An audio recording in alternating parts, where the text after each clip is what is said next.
Phil starts back. Good evening. I'd like to call the meeting to order and ask everyone to rise to the Pledge of Allegiance. I pledge allegiance to the flag of the United States of America and to the republic for which it stands, one nation, under God, indivisible, with liberty and justice for all.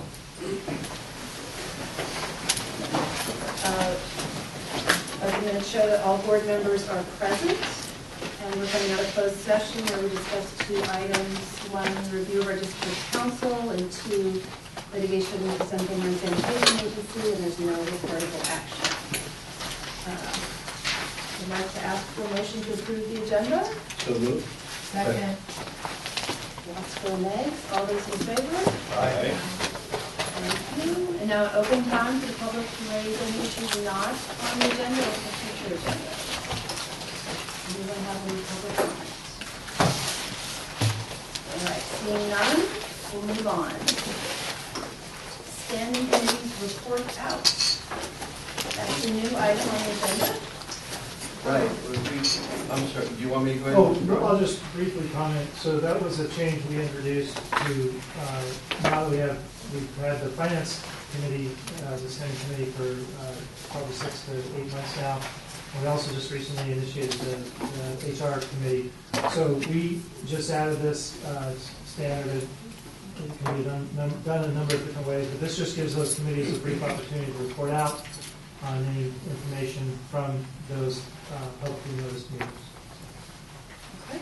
Any report out? Well, yeah, I'd like to report out that we got to work with our new HR management group, meet one of the principals. We've met her before, but we got to kind of get a little orientation from her, which was a very positive move for the Ross Valley Sanitary District as we move forward working with our employee staff.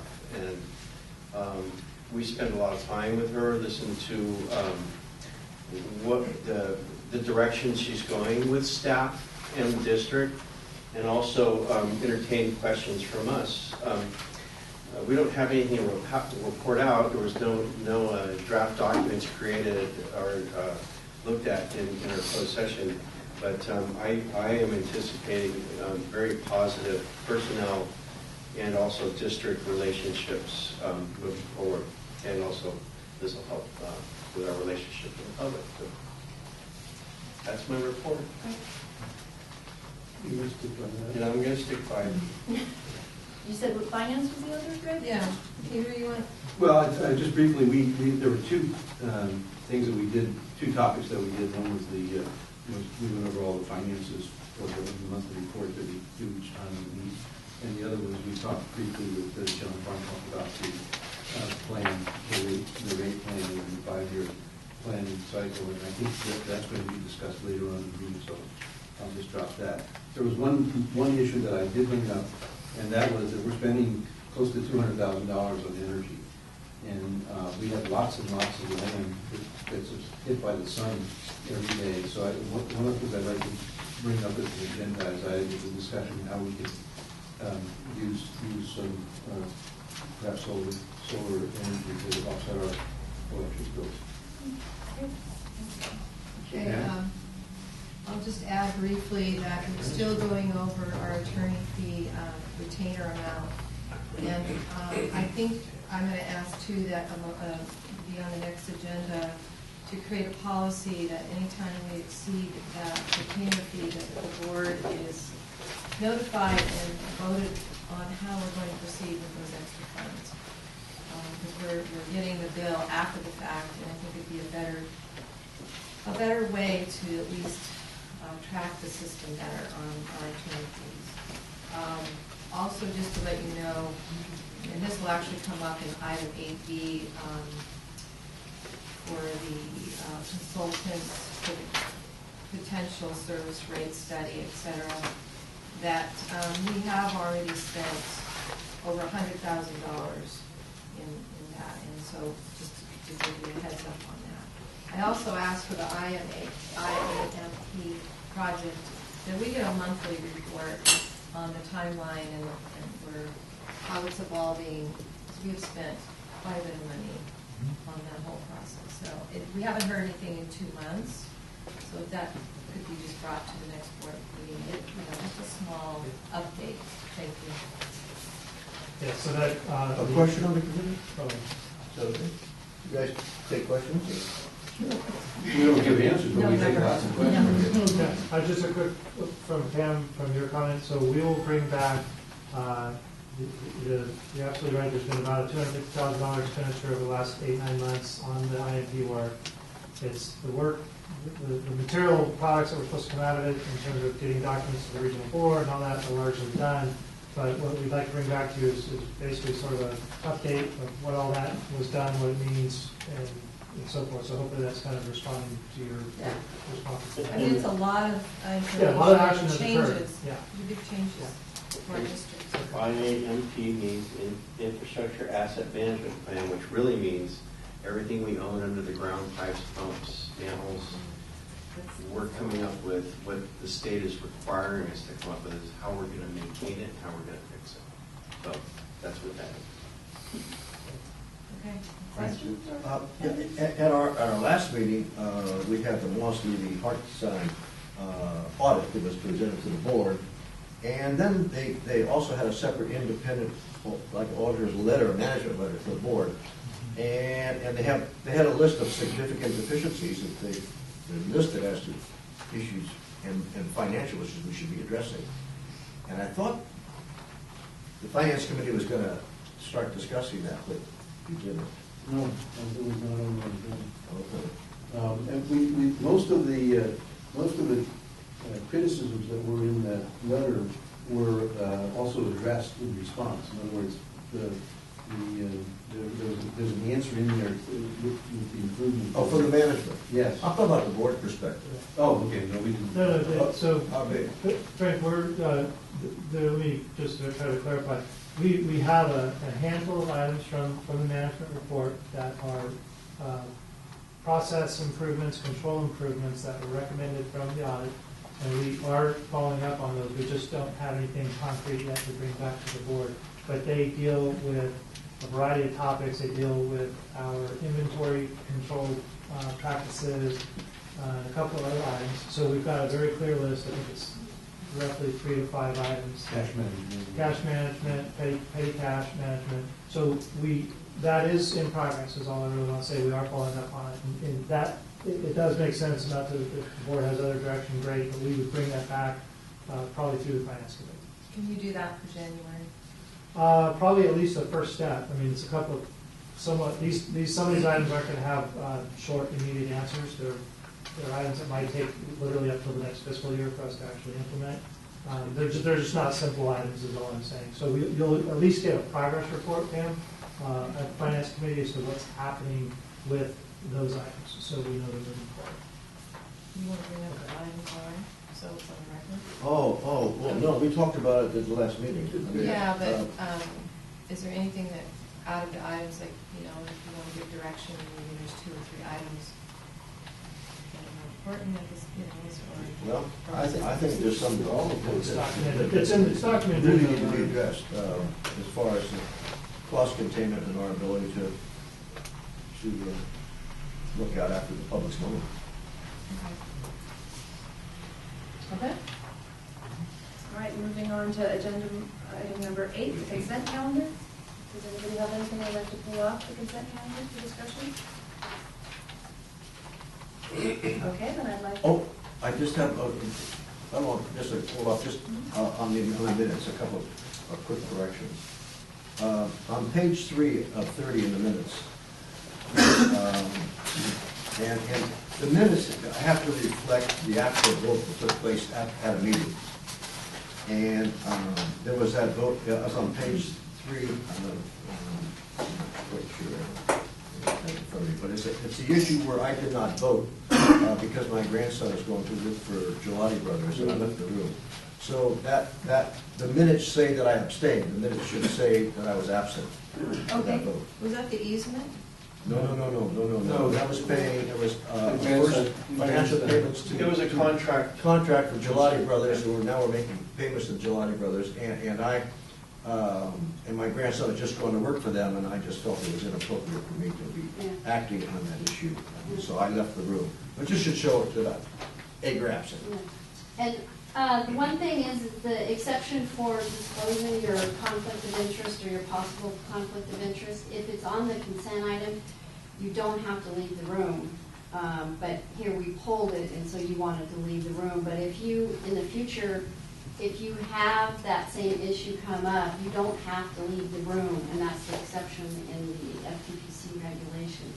What we learned in our recent CSTA training module when it came to conflicts of interest for board members and letting out of public contracts is if you have a family member, like a husband, a spouse, or child that ends up working for a company, you do have to disclose that, and it does create, it can be perceived as a conflict of interest in a certain way, but let's see, it doesn't affect me, so I'm not an expert on it, but there is some information, current information.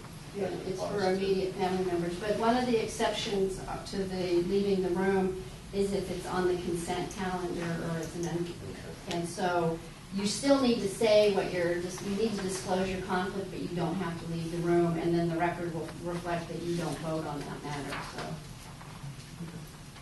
That's remedy.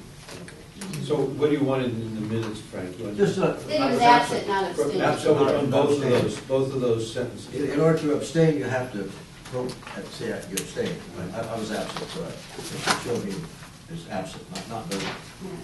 So do you want me to strike the part about you abstaining? Sorry? Yeah. Would you like me to strike what says you abstained?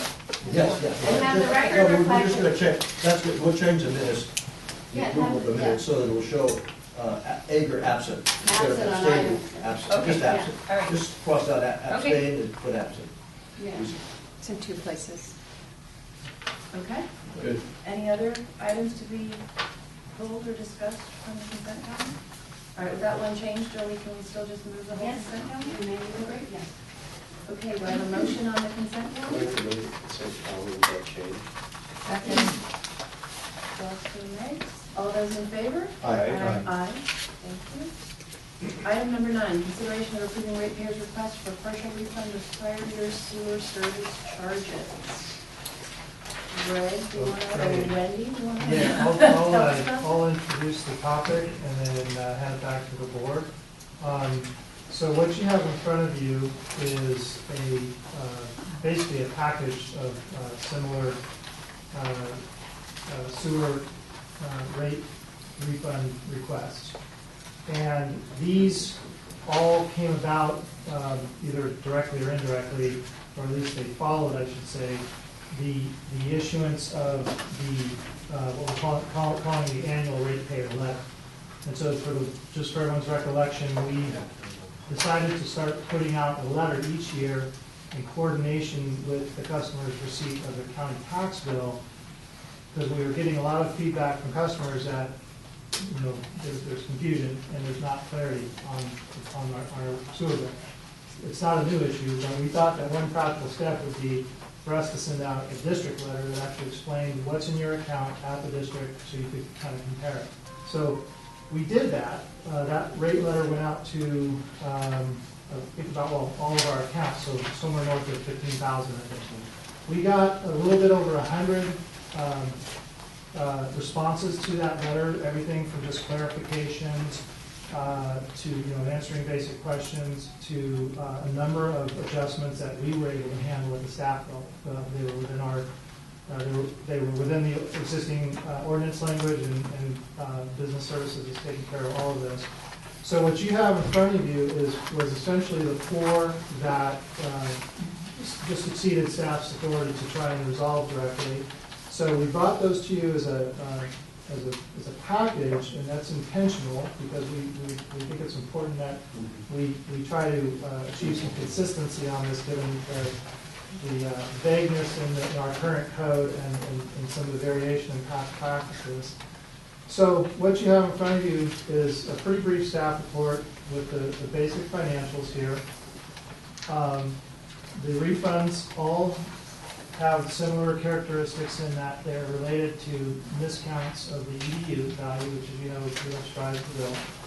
The main thing that they vary on is the duration at which that error has been reflected in the billings. And if you look at table 1, it's got a brief summary of what the numbers boil down to for each of the cases. District code is in some ways pretty clear on this. And, basically, it relies on the state statute that says, you have to, the billing error has to come from the customer, or has to be notified, you have to be notified within 180 days of the billing. And essentially what that means for the district under the, sort of the strict reading of the code is that we're limited to 1 year worth of refunds because of the way we bill once a year on tax rolls and so forth. So we understand that to represent a minimum, and I think as we've done in the past, we have some flexibility there. We've worked with counsel to make sure we have a solid basis from a legal perspective. You'll see in the staff report that the 3-year refund limit that's proposed is fairly widely used in the wastewater and water utility industry these days. And part of the reason for that is it has a pretty solid grounding in state statute that limits liability to a 3-year period for any, how do I want to misstate the statutory? It's liability created by a statute or an ordinance, and so our ordinance does require annual payments, so that is a liability that's created by our statute. So we could use a 3-year statute for it going back, or we could stick with just the 1 year. But if you want to be more generous with it, you could. And it would be supported in our ordinance, and it could be stated more clearly in a future ordinance. But, so that the fairly wide use of the 3-year refund limit that's kind of a reflection of that interpretation. So the staff recommendation is really kind of saying you have 2 alternatives, and obviously if you decide otherwise, any other alternatives. But the primary ones being adherence to the strict language, so to speak, in the ordinance, or what we would recommend is treating these in a consistent manner as a batch, applying the 3-year limit, and with an expectation, and we'd be happy to take direction this evening on coming back in the future with an updated draft ordinance, because we recognize that the current one has some vagueness to it, and we'd like to clarify that for long term going forward. So that's all I have to comment on this report, and we'll hand it back to the board. Can you be more specific, please, about what is the vagueness in the ordinance? I know it's this highlighted section 8, right? Right. That's direct. Right. Well, vagueness maybe not the best word. It does say, what it clearly says is that, the responsibility is on the customer to make a claim within 180 days of payment, of the date of payment. So because of the way we bill once a year on the tax rolls, there's, for example, now this is obviously there's a fairly lengthy window. There's the installment payment windows that come with the tax, the tax payments. It's not like we bill our customers and you have net 30 days, pay us. So right off the bat, there's a fairly lengthy window of time during which the tax payment can be made. And does that constitute payment, or is it when we, right? So that's probably the one example that comes to mind off the bat, Mary. What it doesn't comment on is any other. Clearly, I guess it's setting a minimum, a floor for the district. and what it does is the 53082 provision of the state statute, it just says when the customer has to give us notice, make a claim within 180 days. It's not real clear on what the payment. Is it a year or is it 3 years? Right, they need that open That's intentionally. So And that, where does the 3 years come from? this 3-year comes from the Code of Civil Procedure in the limitations of action section, and it would be the section 338, which has several components, but the first part is an action created, a liability created by statute, and that says, and that's interpreted to mean a liability created by an ordinance or a statute, because our statutes are our ordinance. And so the liability in our ordinance number 63 is there is a requirement for all of our customers to pay an annual sewer service charge.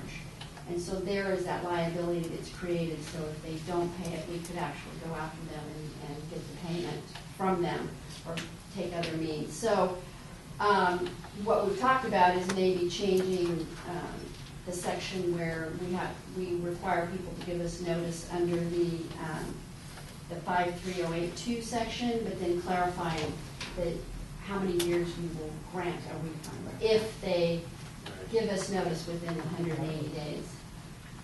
And you want some sort of notice period, because if there is an issue, you want to correct it quickly and not have these go on and on for years. And I can tell you more about that statute, but I don't think you want So to with, hear about that. what this kind of highlighted was that this tells us, essentially what a notice requirement is, and by implicitly what a minimum would be, because that means it has to be that prior year. But it's basically silent on what the actual limits are for seeking the back payment. Other board members, questions on this item? A question, the assessor's office determines how many units are on a piece of property. We don't determine that. It's, Local jurisdiction. they're the official record, so to speak, Frank. The one rule we do have is we will, under certain circumstances, we do go out and make physical inspections for our own understanding and cooperation with the customer. And for example, we will send an inspector out to say, you're right, there's only one EDU here, but the county is, I think it's fair to say, is the official keeper of the They record. determine how many units, not us. No, we don't. We actually, just Do like you in want every Sausalito. piece of property in this, I do in Sausalito. in this district? So I'm telling you, they had been. I read it in this report. Okay. But the point is the county it receives our requests to bill for sewer rates, okay? So we have to submit something known as a transmittal tube to the county so they can make the change. Do we do the transmittal tube to make the change? Yes, Yeah. we do. Well, I'm So- just talking about who determines how many units are on a piece of property. We do. It's the county assessor's office. For instance, in Fairfax, there's literally hundreds of units that we're not charging for sewer. Ross Valley Paramedic Authority is not charging the $42 a year for those units because they're not on the books. Okay, But the ones that are on the books is the assessor's office has made that determination, not this agency. well, I know we've had to go into properties in Sausalito. That's Sausalito, I'm talking about Ross Valley, Okay. how it works here. Oh, I see. We don't run out and check everyone's home to see if there's 1, 2, or 3 units there. Well, That's well, up to the county assessor's office. But when one of these issues comes up. Oh, then we go out and inspect, Yes, of course. okay. There's thousands of pieces of property. Oh, I understand that. Okay. Believe me, I understand. We talked about 4 tonight. Yeah. So I think just to clarify, because we've spent a fair amount of time talking about this in the last few months, I think generally your characterization is correct, Rick, that we use the tax records as the base. What Ross Valley does is we get that information from the county and we update our records. And then when there is some information that comes to us from some other source, like the property owner saying this is not correct, or for some reason we're out, we need to do an inspection. So there are mechanisms for updating our records, and we have a process that we've started this year where we're running what we call an exceptions report every year now against our records and the county records. And we take the exceptions from that, the things that don't match up, and we work with the county directly to resolve them. Up until this year, or last year, I'm not sure exactly, that was not a process we were typically doing. Is that correct? So, no, we, Mischaracterized that. the exceptions report, no. The county doesn't always have the proper update to their records because the municipalities, as soon as somebody permits to do another unit and comes in and permits with us, that activates their connection or unit. And the county recognizes the difference between living units and sanitary units. They actually have another category called sanitary units. So, in a sense, we determine our unit count. For the charges,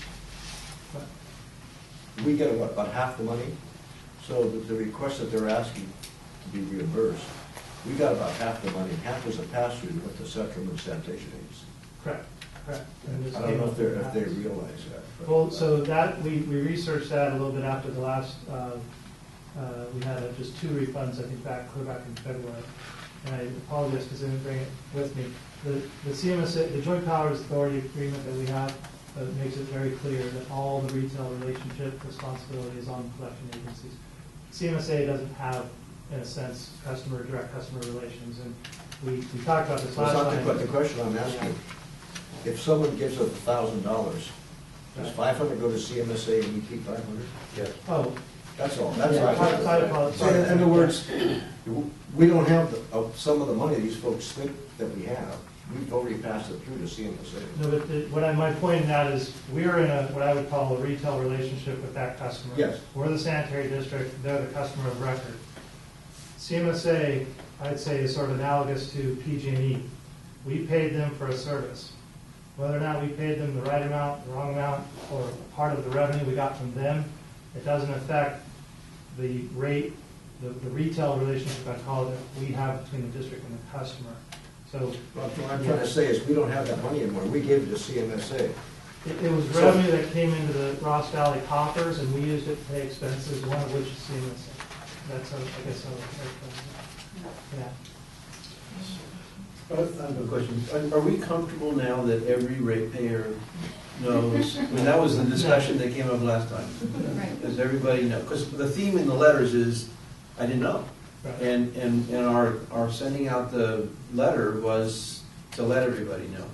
And, I mean, the language throughout the law is you knew or should have known, and you can't know if you don't know.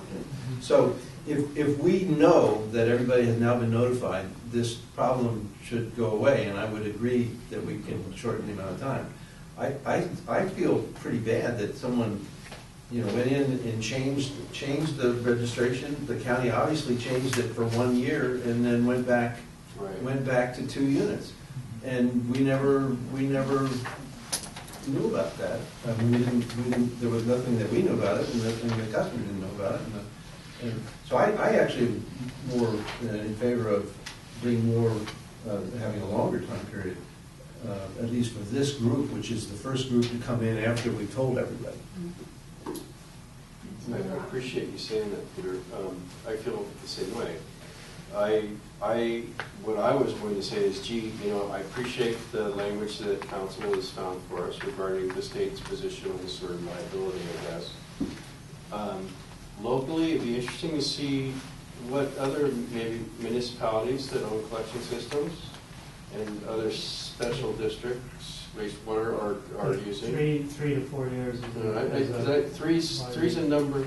I remember maybe even out to 5 years in some cases. I encourage people to look at Sausalito's, what we've dealt with when we learned that 2 units weren't in fact still in play, but ratepayers are still paying for 2 units. I think we use 5, but I could be, I haven't had to do it for a while, but I'd look at that a bit closer. Well, I want to, I guess, just stress that what we're suggesting, one of the outcomes that we're striving for is. Right. So. I'm just trying to get that, I want to get that out there. Yeah. So, this is a county error, correct? I'm not sure you can characterize it one way or another. It's an error in our billing system. On multiple levels? Is that what we're saying? There's I mean, 2 sources of information. There's the county tax records and there's the Ross Valley billing, what we have in our billing system. And they both are subject to error, as we've seen. Some of these have been subsequently corrected in the county records, Pam. That was part of the benefit, I think, of the ratepayer letter, was these were corrections that neither the county nor the customer knew were needed. And we have notified everybody Correct. in our district. Everybody that has an EDU in our system. But it doesn't say on there to come forward to get. They all got the letter, but they don't necessarily understand the letter. Well, that's what I'm saying. If you look at your Right. tax bill every year, this letter actually was a good thing. Well, that's what it was intended to do. We knew there was But our an awareness policy- gap out there, and but- we sent a letter to try and address it. I agree, our policy has to be fixed. And we just did it a year ago. All right, should we take it out to the public? Wait, I'm not done. Okay. So just curious, reviewing how many people have come forward, like to say in the last couple of years, you have any idea on percentage? Maybe Wendy, you might know. Percentage of Just people coming forward with these errors, these mistakes. billing errors in the last 12 months, other than these 4, there's only 2 others. So if you take that 6 and 12 months out of over 15,000 billings, that works, it's a fraction of a percent. Just kind of And then- overview. And I think there's also the people that are billed and they're on septic, so that's kind of a different group. We had a septic story. Yeah, we had septic, and now this is EDUs, and really they're being charged for services that aren't provided because they're only one EDU. So there's some little anomalies in this, and I don't know what else might be out there, but. Well, we've had septic issues, we've had being charged for a meter that's not directly really dealing with wastewater, we've had a couple variations. Yeah. If I may, one of the reasons you have an impression possibly that there's so many more is we did have a number of requests to have billing adjustments based on the fact that, from commercial properties, based on the fact that they had discovered a water leak, and so therefore the usage that they were billed on was inordinately Yeah, or. it was out of whack, yeah. Yeah. Yeah, these are widely These are varying issues that we're kind of touching on. Right, not exactly the same as yours. This is kind of new for The- us. the- It's not- The 2 others besides the 4 we have tonight that I mentioned were specifically for no service. So they were residential properties. One was no service because they were on septic, and the other one was no service because they were actually 1 unit instead of 2. So I guess if we granted all of the refund that's being requested, and we changed the policy, is that going to create us to be set in a place of having a precedence over allowing paying them back to 13 years, and then we change it, and someone comes forward, and let's say we have another person that's 20 years, I would say that's and then Yeah, we we set If up. you overcharge somebody for that long, you should pay them back if you overcharge. I'm sorry, We're what going was to, it? we're going to touch on it just a second.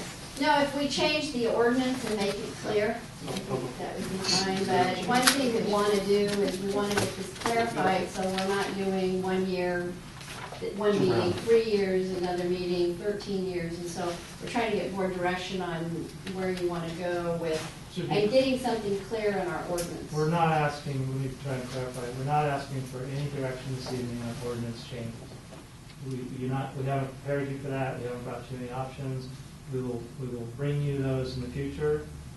This is just suggested as a One step batch, for one this item. evening. We know that we need to update the ordinance, we'll be doing that in the near future. So But could it's you not answer the big for precedent question? It would, people could say that yes, you granted it, and then but if you make specific findings on why you don't want to grant it this time, but yeah, that would be bad if you. You be sued.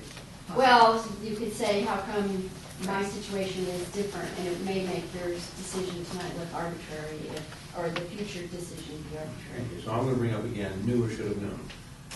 If everybody has received a letter now, everybody in the district knows or should know what their EDU count is. And so from henceforth, we can set a policy based on that. Prior to that, I think there's still argument about whether everybody knew. And I think we can treat these 4 cases differently than going forward, because we now have a record of notification of everyone and how many EDUs they should have had, and they know or should know how much they've Yeah, paid. that's a defense to us for the future cases. But people may say, But I well, I think didn't. that was Pam's question. Yeah, I mean, But people could say they didn't read how to the be letter, fair, they I didn't want to know. be fair in this sense. I hate to do an ordinance for 3 years and then have someone show up a month after and say, well, There's, you know, you're not going I to know. avoid that. Yeah, I want everybody That's happy. reality. Technically, if you refund more than 3 years, it's a gift of public funds, so, according to the government code. Well, a gift of public funds, the board is the legislative body to make the determination of the public benefit for refunding that much, and to make a determination that this benefits the district, benefits the, you know, make some findings. It would Would the not make finding it be for public. overcharging for Yeah, that for the, yeah, that you feel that these people need to be reimbursed for the whole time because services were not actually provided to them, and for the overall community benefit, that, you know, there's some sort of findings we can make. Okay, But- I'm done with my question. Can we take Sorry, that? sorry, Julie, you had something to say. Are you done? No, I was just gonna say, but it's the legislative body, they make the determination of what is the public benefit, and, you know, I'm sure after hearing these people tonight, I'm sure you're gonna be able to come up with some sort of community benefit or to avoid a gift of public funds.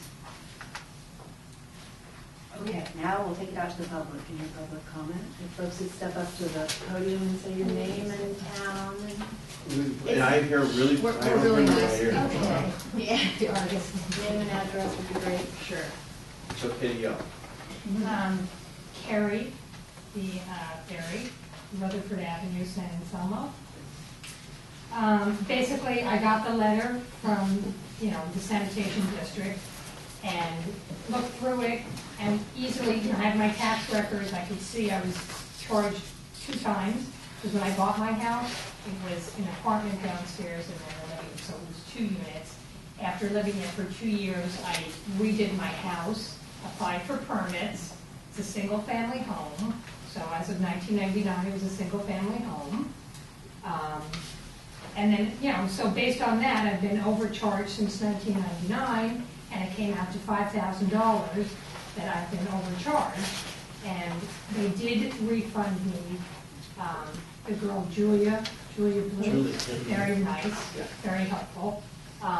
So I got a refund for this year and a refund for last year, so I still am out $4,000.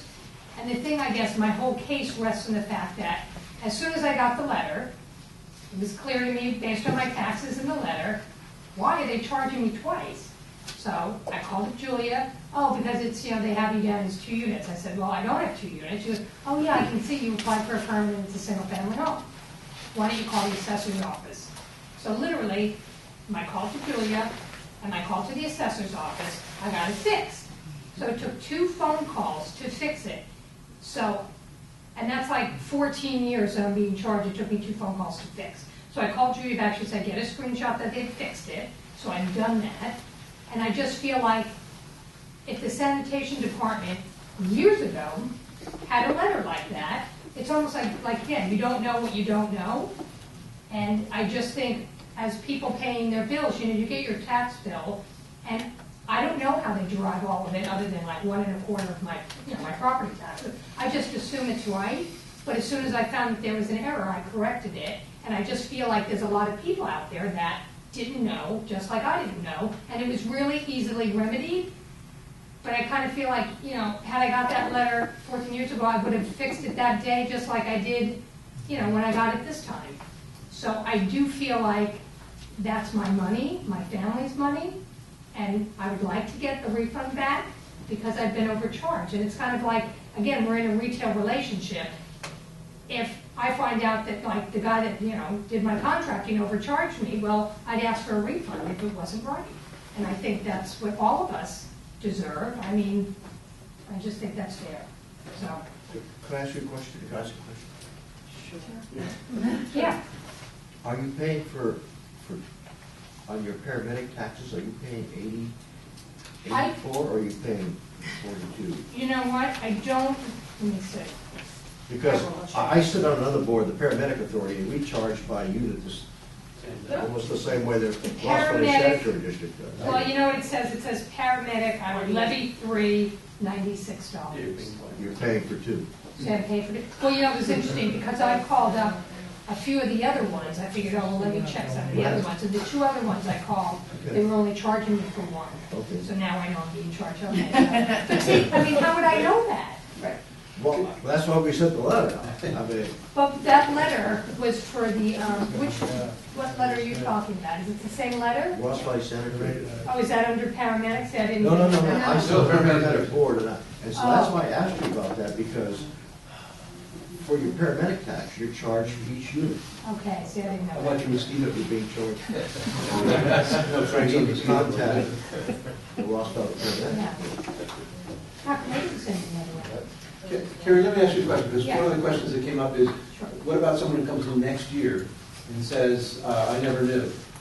Well, I guess the reality is the people that are here tonight, you get the letter, you have your taxes, especially it's tax time. A part of me feels like I'm surprised there's not more people here. So I don't know, I guess, again, I don't want to be cold-hearted, but I do think you have to have a cutoff.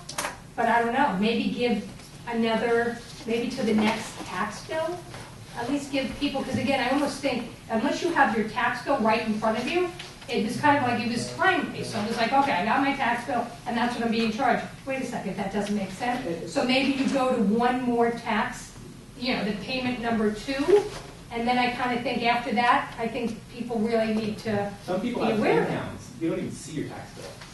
I Oh, don't see mine. in-county Oh, funds, yeah, yeah. just- Yeah. That's I mean, right. just paid by someone else. Yeah.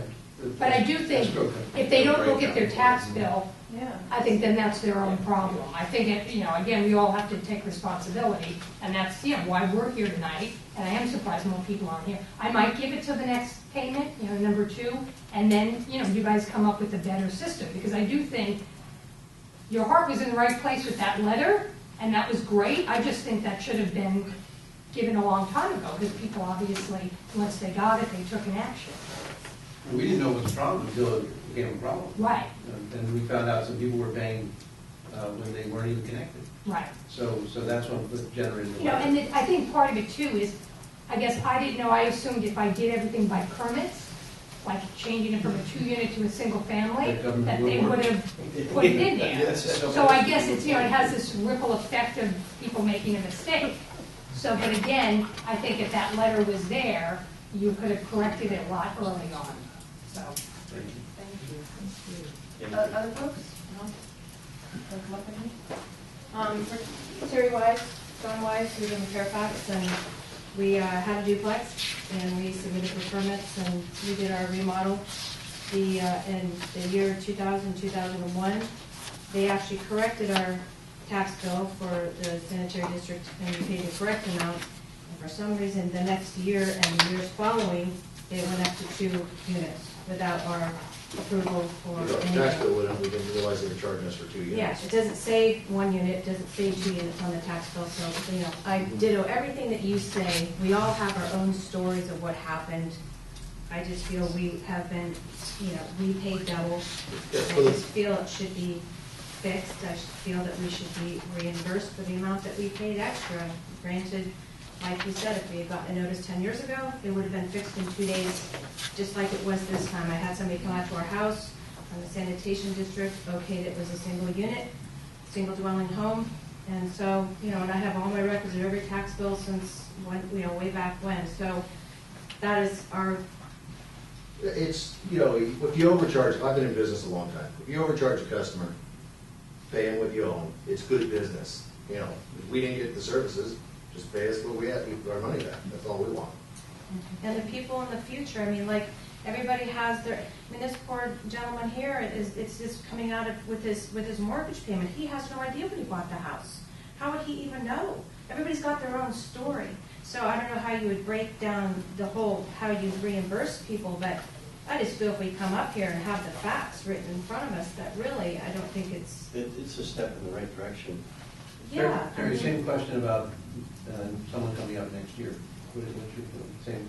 I feel that people should be reimbursed for the services that they didn't get. It's fair business. No matter when. No matter when. If you overcharge a customer, you should pay him back, What you could do is send out a letter next time you do it and say, okay, we're, check it out, we're giving you to set, if you guys had put down a date maybe of this letter, you probably had no idea what kind of can of worms it was opening when this went out.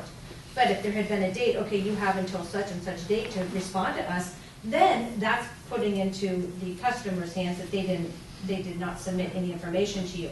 This is kind of an open-ended thing right now, that the letter came out saying, okay, check it out.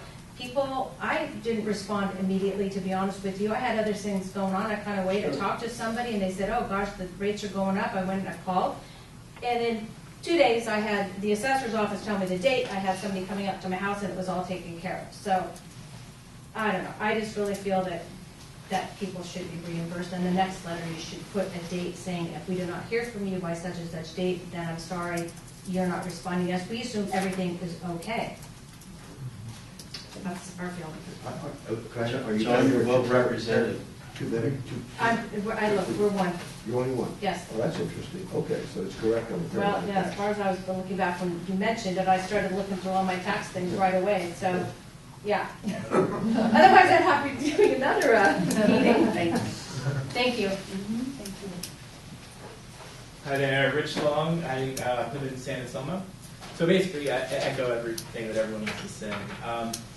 Though, I guess in summarizing kind of what I've heard, I mean, it sounds like the letter went out, which was perfect, right? But it went out because there was confusion. Now, I don't know how long this confusion was, but clearly you guys had some indication that things were wrong in your system. When I bought our house in '06, it was a single unit. I mean, yeah, you buy a new house, buy a house, it's all listed properly, it goes through all the process. I don't know why I was a 2-unit. I mean, I think, and I asked your accounting folks, and they wouldn't tell me. So I don't know. Presumably someone maybe was going to do an addition, make it a 2-unit. So there's something going on with your, what I recommend is you guys do an audit on all of your kind of conversions, whether it's 2 to 1, 1 to 2, and just try to track it, because that's the commonality across all of this. But basically, I've been a 1-unit forever. The records on the county have always been 1 as far as I've owned a house. And so there wasn't a confusion from them to you. It's somewhere in your system. And in talking, with your county folks, they basically said it's spreadsheets and that there's errors. And I wasn't very impressed when I kind of heard how that was all working. So, there's some loose ends going on there that I think folks like us should pay the penalty of losing out. It's just not fair. In terms of going forward, the letter was perfect. I agree putting a date on it, saying, hey, look, you're on notice. There will be a new policy. Once that happens, then you get it for 3 years. But I do think at some point, you can't let it go on forever.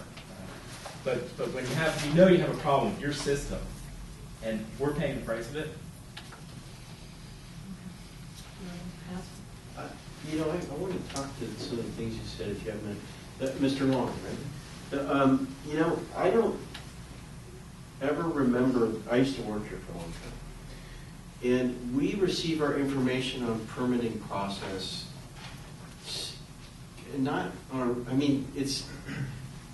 we don't always know what's going on in the cities. The cities in our jurisdiction necessarily when it comes to building, okay? So that information ends up getting to the county, not necessarily through us, when it comes to 2 units, 1 unit, whether something went back to 1 unit. Am I right on that? I've been with the district since September of 2009, and when I started, engineering and administration who would receive that information about the permits issued in the different cities and in the county areas, the information we received from those folks was sporadic and incomplete and difficult to get. In the last year? 2 years. 2 years? In the last 2 years, the communication has improved. Yeah, there has been a concerted effort to sort of push. It's still, we receive the information in whatever form they have. They give us all of their permits that we have to review. So if somebody's getting a permit for a new roof, that has nothing to do with us. We still have to look at it and decide whether it fits in something we have to take action on or not. So it's still quite a long process. And sure. If it is something that we have something to do with and we need that person to permit, say, a lateral repair or inspection before the whole thing is done, put in a backflow prevention device, we will do the letter that is the hold on the other permits so that they're not supposed to release. But that's not always successful either. So this type of miscommunication happens between the municipalities and the county and the various other government entities that serve you on a daily basis about many, many, many things. Right. Because And we are the not reason- connected. And some of us have great tools and computer things, and some of us do not. Well, the reason I bring this up, and I kind of knew the answer, I'm a public employee, and I maintain public sewer systems, and I deal with the ratepayers at the level we're talking right now.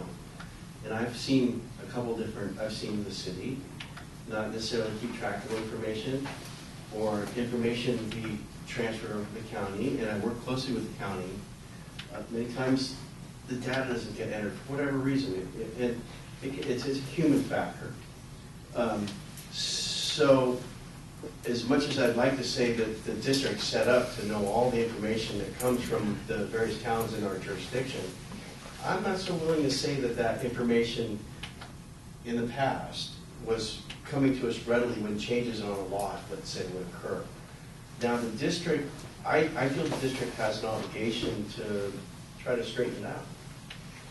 What we might have a challenge with is getting that information on a regular basis. Now, communications have become much better now. So, I mean, we can call and say, hey, is this accurate? Or go do an on-site visit and send the submittal in to get it changed to the county and follow up on that. So, I mean... I just typed in my code and went on the site, and it answered it in 10 seconds. Yeah. Well, no, that's pretty easy. I know it's a lot of work for thousands of... You have accurate information at the county. Now, that helps us with your situation. But unfortunately, it has to be brought to our attention. Right. No, I know. How do you know it's... You don't know what you don't know. We didn't know what we didn't know. Right. So this is, even though it's a little distressing, it's still a positive step forward. And changes can be a bit deliberate, I think. John, he's got the floor. Okay. I got the picture, nobody gave you the rules. Right. Same question though in terms of escrow people and things like that, or you think there should be a date certain that we as a board should say? So this I'm not a lawyer, and I'm far from it, but in reading This is filled with California, everyone that's a lawyer in the room raise their hand. 53082. I mean, they do. It seems they use the word premises, and clearly that's like a lateral, I guess. That's how you're interpreting it. I would interpret it as 2 units are 2 premises.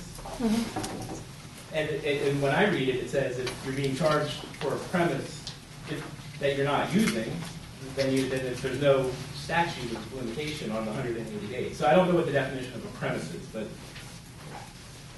these are like legal terms, and so I don't know if there's consistency in your policy with that, but it basically says if it's a premise not connected, which I didn't, second unit, no premise, didn't exist, then there isn't a 180 day. I don't know. Then this statute came about, and it was in 1990, and the statute starts out by saying, by July 1st, 1991, local agencies shall refund any sewer service fees collected for which no services were delivered. Any sewer service fees collected by a local agency from any person for which no service has been provided shall be refunded in accordance with C and D below.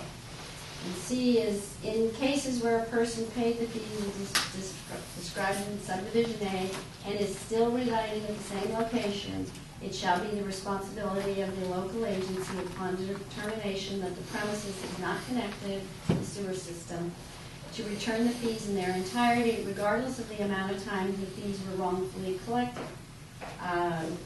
Then it goes on, and then subdivision D. In cases where a person paid the fees as described in subdivision A but is still not residing at the same location, the payer of the fees may make a claim for a refund of the agency collecting the fees. Subpart E. No statute of limitations shall apply to claims for fees paid before January 1st, 1992. None of these are fees paid before 1992. For fees paid on or after January 1st, 1992, claims shall be filed within 180 days of the payment. So from 1992 on, we have the 180-day claim period. But for anybody that was residing there in 1991 or earlier, there would be if they made a claim under this statute, we would be responsible for them in their entirety. What this statute did was try to set some sort of statute of limitation for refunds for when people weren't connected. So that's why we can go with the 1 year, we can go to 3 years, but we're not required to pay their entirety. Because, and I did go through this, checking they were all they're all post 1992, but they are all, everybody here is still residing. So I was trying to meet the statute. But, you know, there also is something in the code that says correction or revisions due to changed circumstances shall not entitle the owner to repayment by the district for prior year's sewer service charges. So, you know, you have that flexibility, you have the flexibility to go back that 1 year from the notice, because they have to give notice each year within 180 days. You could use the state statute of 3 years, and if you're going to refund in their entirety that's been requested, I think we should make some sort of findings about how this is beneficial to the district, and we should also think about what we do for the future action. But that's a different direction. Yeah, but I think we're still in public comment, right? So Okay. Mr. Long's going to be there a Do you while. want to, do you have one? Like Nope, to say I think I'm set. Okay, are there other folks from the public? I feel like we took it back over. Thank you. Good evening, and my name is Kevin Morris. I'm at 100 Sir Francis Drake in Ross, California. And I won't rehash what everybody else has gone into, but wanted to say that it has been a tremendous opportunity to actually work with Ross Valley Water District, because I was a recipient of the Sanitary sewer, district. thank you, of the sewer lateral program that you had, which I really appreciated, and it was a real help to get that solved. And here again is a tremendous opportunity for the board and the sanitary district to present goodwill to the rest of the public. I did receive the same letter as everybody else did, and was a little concerned about the fact that it showed that I had 2 living units. And I was asking my wife where she hid the other living unit. But I had noticed with 2 living units, I've been in the home since 1998. We hadn't done any additional contracting, requested any type of permits. And reviewing my tax bills, which I have here, I noticed that in 2009 is when my bill changed from you guys. And honestly, I did not know about this until obviously I got the letter. But you know, further review, when you look at your actual tax statement, the tax statement actually doesn't show the living units. It just gives a rate fund code. And by the way, Mr. Egger, my paramedic thing is correct. So, you know, with that being said, you know, as a responsible taxpayer, and I do pay my bills on time, it's frustrating, you know, when you try to do the best that you can and you look at the paperwork that you've got, and it's not until someone has taken the time to, you know, say, listen, maybe there's an error here, that, you know, I discovered it. So with that being said, you know, I'm also requesting, with your blessings, a refund, and so forth. So with that. Cutoff date? Well, I recognize, you know, I looked up the rules on this 3-year statute of limitations. You know, technically, you know, if I haven't been paying for a second service, it's sort of harsh to be able to hold me accountable for it. I mean, I recognize that we all need to, you know, understand our tax bills and pay them appropriately. But when it's sort of a mystery, it's very hard to do the right thing. So, Thank you. Thank you, sir. Any more public? All right. Bring it back to the board. Well, I was just going to say, the reason the state passed the law in '91 is that they recognized the sheer injustice of billing people for years and years and years, and not, you know, illegally or unconscionably without them having the service. And so they did change the law, but I don't think it changed the moral indignity that should go with public agencies unfairly charging people for services they didn't deliver. So I think that when we get to the point where everyone knows, and I think we're getting close, maybe it's gonna be one more tax bill. When we know that everyone knows, then I think we can have a very hard, we told you twice, and now this is the final, we're done telling you. And we have but up to now, I think it's really negative. I mean, every story that I read here was, that we don't know. How are we gonna know? Well, Greg, I think this was your idea to send a letter.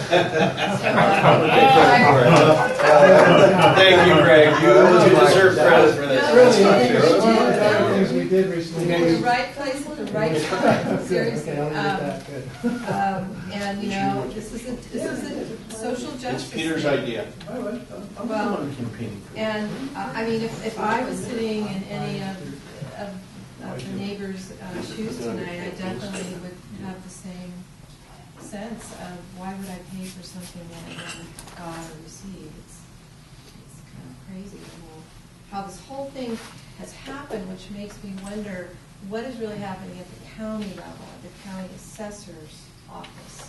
So, however our vote goes, I'm going to ask that we as a board send a letter summarizing what's happened tonight, because there's some mechanisms and some methods that aren't being addressed there. I mean, this is like years of ongoing.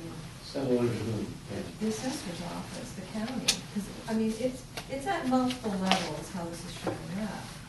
But I think it's at the county level is where it probably is dictating how their bill is showing up every year. So, I've seen it play out a couple different ways that way, but I have to be honest. I usually get drawn back, and I've changed tickets rates for them, like a place that was a restaurant and a bar. Everyone may know it's called Smitty's. They were being charged for a restaurant and a bar. And so I got it changed back to the county, had all the documentation, and the next time the bill went out, the owner was calling me and saying, it was reverted back to what we had already created. So, public agency, it's always good to keep records, it's always good to go back and reapproach them consistently over the last 4 years. That particular bar is one single business, not two. It hasn't changed. So sometimes this stuff falls through the cracks for whatever reason. I don't see how data gets changed unless someone's whipped it through a data sheet manually, and got a lot of work to do. So, human error. So, just to finalize, I would support total refund tonight. If there are findings, we have to come up with some findings. And also, if we do, I'm thinking we're probably going to do an ordinance soon after this. Maybe there's an appeal process we could put in there for a certain limited amount of time as a backup system, or an amnesty of some sort, just to create somebody there.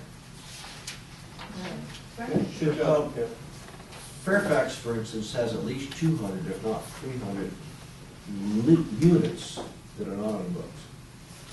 Second units all over the place. And some properties have 3 units in them.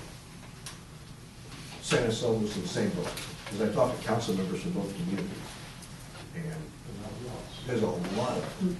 I haven't talked to Ross Council, but Fairfax and San Anselmo are over. How far will we go back when we discover these, the duplexes and triplexes, will we collect back taxes? We're actually prevented from that. That's not, I didn't ask you the question. I know. Yeah. I'm playing lawyer. How far back? Yes. Well, under our For instance, code- I could tick you off about 3 triplexes in Fairfax that are counted as a single-family home. Yeah. That's 2 ways, gang. Yeah, The question but is- actually our code, but that's illegal. Yeah, but that's illegal. But that's illegal. Oh, please, that's not, I'm just trying to see how far we can go back. Well, Collect back taxes. Yeah, you should be able to. Well, I'll see. Well, our code says, similarly, the district shall not back charge the owner for underpayment of charges paid for premises not connected to the district sewer system. Similarly, the district shall not back charge the owner for underpayment of charges due to mistakes or omissions in the assignment of sewer units. So we're not going to go after people. That's per our code. So if we would It's the go. same code for paying back, it says 100. How old is that code? So This is the one, no, is this is our code. is So we would collecting go, back yeah, we would, taxes the same statutes of limitations, time frames as I would say 3 giving back? years would go Giving back. back? Yeah, but our code says we don't back charge for any underpayment, so. And the other thing, and I would need to have staff clarify this, is our taxes go to the APN or to how many, it's the units there. So if they're illegal units, we would still, Parcel. it goes with the parcel. The bill goes with the parcel. Mhm. If the reason our records differ from the counties at times is we do know about some of these multiple unit places that are still listed at the county with 1 unit. They're still listed as a single-family residential property, not a multifamily, and they have multiple units. And they've been that way for a long time, so I'm not really clear as to how we gained our knowledge, but we did. But that's not to say we know about all of them out there. And your ordinance precludes you from really doing anything about The it. current language If we- does. So we would bring back an updated ordinance that Right. would address both Right. directions of this That's smart. transaction. Well, our ordinance covers both, right? Refunds Correct. and going back and collecting back taxes. Yeah, the one says we follow the one Distinctly code for different. refunds, and then it says that we don't back charge. If we found someone that wasn't hooked up, or was hooked up and not paying, our code says that we don't, Can't do we it. would go forward on that. So it's a Needs little to be further inconsistent. refined. Any other board No. discussion? Pat, anything else? No, I would like to take care of the public's business, though. Just a question, can we include with this, as a corollary to this, that one, we're going to send out the next letter that's been recommended, and two, that we send something out to all of the people with 2 or more units saying that we've discovered? The intent right now, and it was already that way part of this discussion, was that that ratepayer letter is an annual feature of the district until we decide otherwise. So we're already on path to send out a similar letter in the upcoming tax year, same timelines. So not- We can not- modify the information and the language in that letter to target some of these common sources of, of error that we're hearing about. Okay. So that communication is already going, unless we change direction, that will simply happen as well. But that won't be until October. Correct. Right, so, correct. but there's a suggestion from the public, with which I concur, that we send out something at the time that people are looking at their tax bills in March. Because there's a second There's payment. a second There's an payment interim due, payment. and maybe focus it on people, ATMs that have 2 or more units. How much is it to send out Okay. the letter? Is that, I think, a little, somewhere around 10,000. But if you do it to just 2 units, then you avoid, But the errors can go both Yeah, directions. but It could be we're mostly multifamilies, worried single-family. about addressing the, Here's these use codes. It tells us exactly what each property APN is, okay? Now, if I would like to make a suggestion that, yes, everything you're saying is perfect, but we also include the county on this and let them know what we're doing. That's why I was trying to get. And also direct questions about use code. And, I mean, we can explain them, we can give the paperwork, but when people read all this, it takes a bit of time, right? And I mean, they're gonna have to make the changes at the county, and what we're looking for is the changes to be concrete and not change back. Okay, because I don't think we're directing them to change them back, are we? I mean, would they just arbitrarily Requesting the change? county to make changes to their records only come from the customers, we are doing Property exception owners. reports now, right? We're doing exception reports now so that we know. That will know. But the actual request to update the records has to come from the property owner or from some other planning body, permitting body. That is their primary. So you don't have to type up a transmittal to and accompany it to them? For sanitary units, yes, but that's different from living units. Okay. Never mind. The living units would remain the same unless the property owner worked with the county to get it changed. So shall we, I'll entertain a motion with separate direction to staff regarding these next letters that will go out. I mean, Peter, I would say, when people get their property tax bill, they look at it for the first payment, right? Right, And they then don't look just so much at tear the out the second. envelope and the second payment, Mhm. and I don't think they're going through the same thought process again. So I think having it annually is proper, and that we have one more year of, with our next time we send out the letter, we say, This is the end.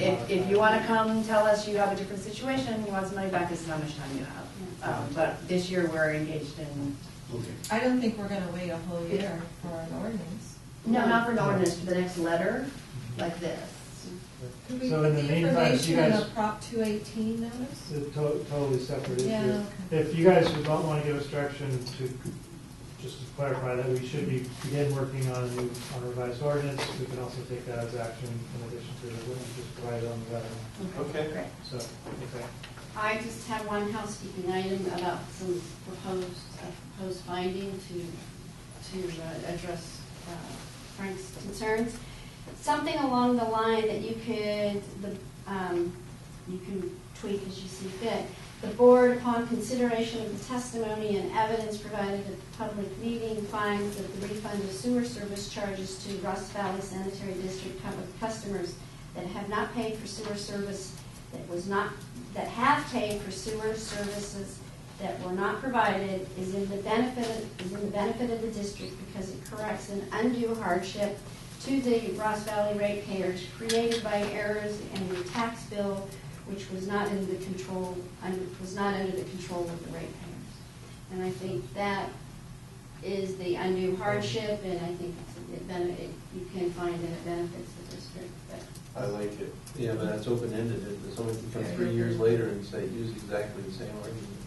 Well, We we're can't close fixing it.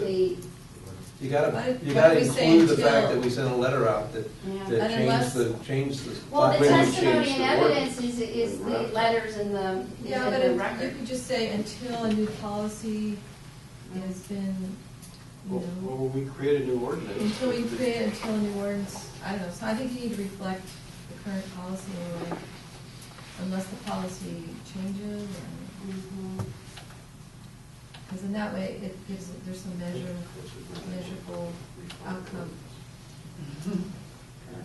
Well, I limited it to the testimony and the evidence, which is what they said tonight, which is going to be reflected in the minutes, the evidence, which are the letters.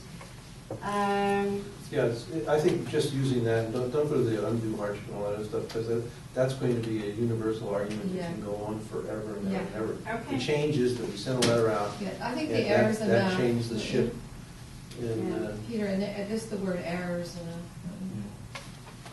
So down to it corrects an undue hardship, or just because it was not provided is in the benefit of the district. And you strike it from there? yeah, Okay. I find that. Okay, so now we can entertain a motion. We're not gonna put a limit on, well, I guess if the policy changes, That's a separate, That's a separate issue. Tonight we can only deal with. yeah, we're this. only dealing with these 4 refunds. How far could we go back? Could we go 20 years, 30, 40, 50, 60 years? What's the limit here? Well, right now, there is no limit. Well, Yeah. just being a You devil's pay advocate, there is no The limit. legislature tried to address the issue that you're struggling with is from 92 on, you have to provide the agency notice because agencies, I think, were struggling with what we're struggling with tonight. So I would like to move that we approve the refund requested in the summary of refunds for the full amount by the 4 property owners with the finding that this is with the finding of the wordage that you've provided to us. the finding what? The verbiage that was provided. Can you read it again, please? I'll second it. She wants it read again. Okay, the board upon consideration of the testimony, evidence, including ratepayer letters, provided at the public meeting, finds that the refund of sewer service charges to Ross Valley Sanitary District customers that have paid for sewer services that was not provided is in the benefit of the district. And and there's no really reason why. That's fine. Okay, just quick clarification. If we pass a new ordinance, will this come back to us, even if we did put a statute on it for 4 or 5 years, with that kind of a finding? Customer can always come back. Customer Okay. could always come back and you'd have to make the same or similar finding. Okay. I'll second it. Okay, I have a motion and a second. All those in favor? Aye. Aye. Aye. All those opposed? Oh, no, and just for the clarification for the record, I sit on 2 other taxing agencies, and we use that 3-year limit, so I'm just trying to be consistent with You're abstaining or voting no? how we deal with the public, how I deal with the public. Did you vote no or abstain? I'm sorry? I didn't hear what you said. Did you Oh, vote we no? have 3-year limitations on paying back. No, what was your vote? My vote is no. No, okay. That's- I couldn't hear it. Couldn't hear it. Oh, I'm sorry, Yeah, well, it's, yeah, the 3 years is the. Okay, so with that, the motion passes. Thank you. Thank you all. Thanks for coming in. One down. And you will get it done.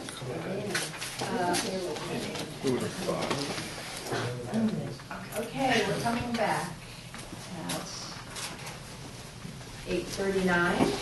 Item number 10, consideration of approving resolution number 131470 for quick claim and sanitary sewer easement in the Brookside School campus. Okay, I'll do a brief intro on this. So this was an item that we discussed at the November board meeting. We had brought this same basic motion before the board, and after going through it, where it was left was there were concerns expressed about the uncertainty with the status of the abandoned line. This is a line that was abandoned many decades back.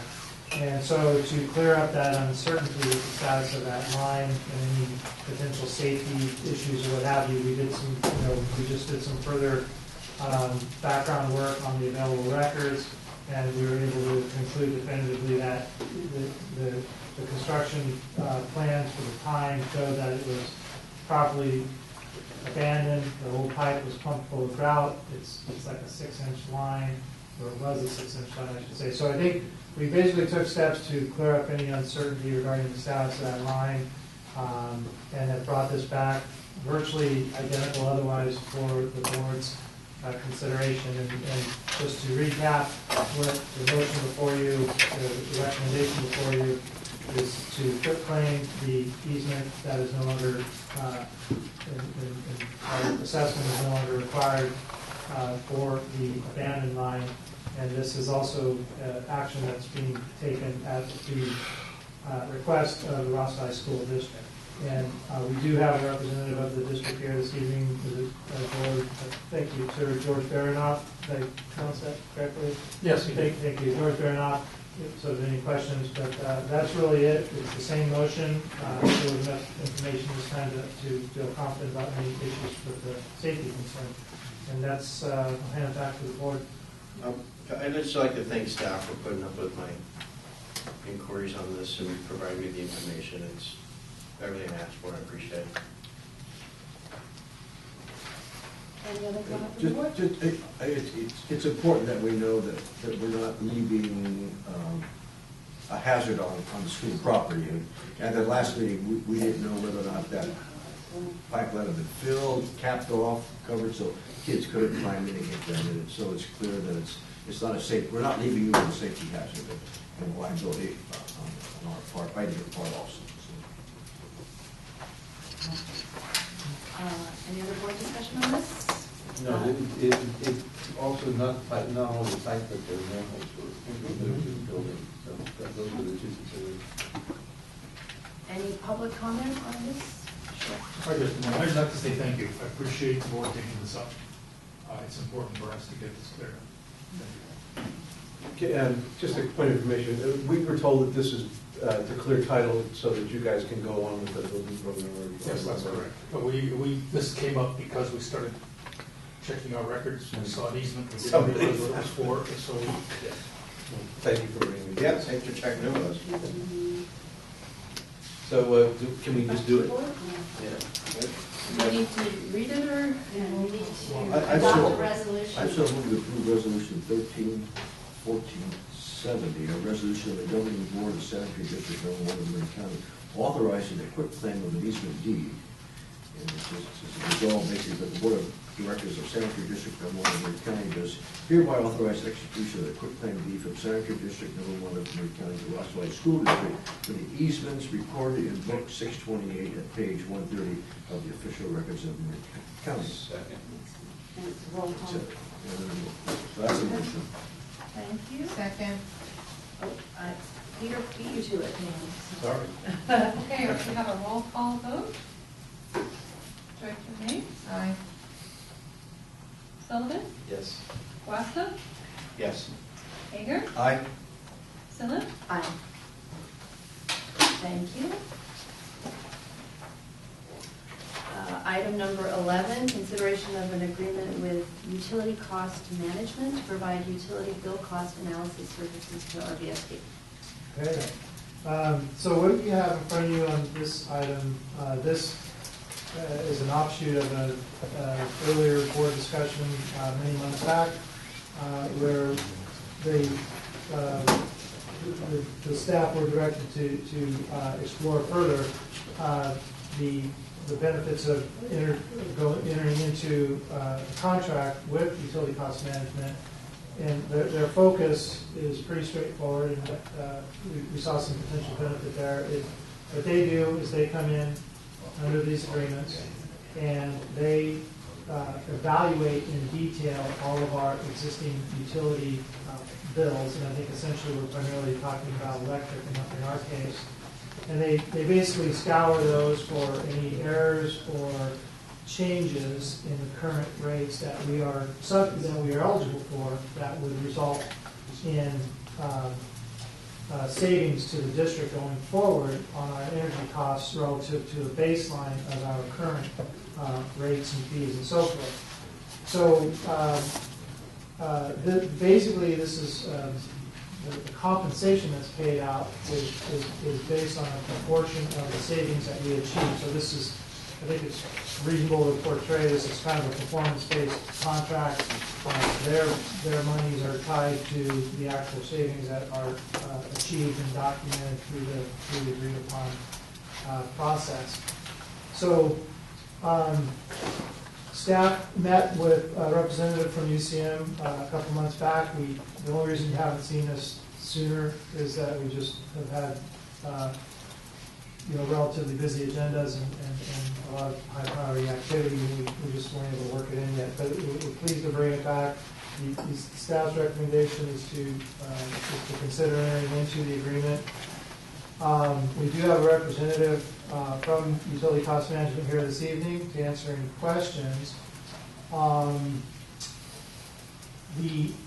The staff report, it's pretty brief. The key financials that are in front of you, we spend right around $250,000 a year on our, again, primarily our electric, and again, largely related to the 19 pump stations and lift stations. That's the primary energy use. So it's not that we have a wide range of utility types and accounts to look into. This will be focused essentially on our electrical energy use. If there are no savings to be found, the district does not make any payments, and that's kind of the end of the process. So fairly straightforward.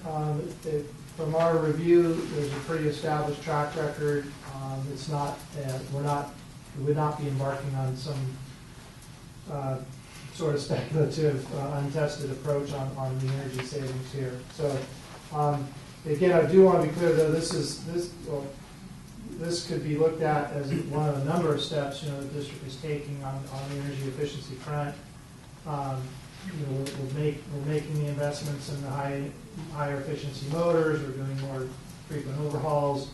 We're reevaluating the operating protocols for the pump stations, things like that. So all of those add up in increments, small percentages here and there. So we're not going into this looking at all of a sudden we're going to see, just make up numbers here, 10 or 20% reductions. These are reductions on the margins most likely, but every bit will count. And the payment to UCM I think it's listed that it's 42% of the actual savings that are documented. So that's it. With that, I'll hand it back to the board for questions. 42% over a 3-year savings period that then ends, and then the relationship is over, I assume. Correct. And that's the future savings for 3 years. It's not- Right, compared to what we would have paid. Okay. Board members, any How do we questions? differentiate out savings that we generate ourselves by putting, say, more efficient pumps in from savings that this group would find for us? Well, I'll take a first cut at that, and then I apologize. Your first. It's Scott. Scott. So my understanding is, well, why don't you go? Thank you. You're gonna- We're not going to affect what you're using. We would hopefully affect what you're paying for it. So if you lower your usage, you are lowering your costs. We're not looking at that area, okay?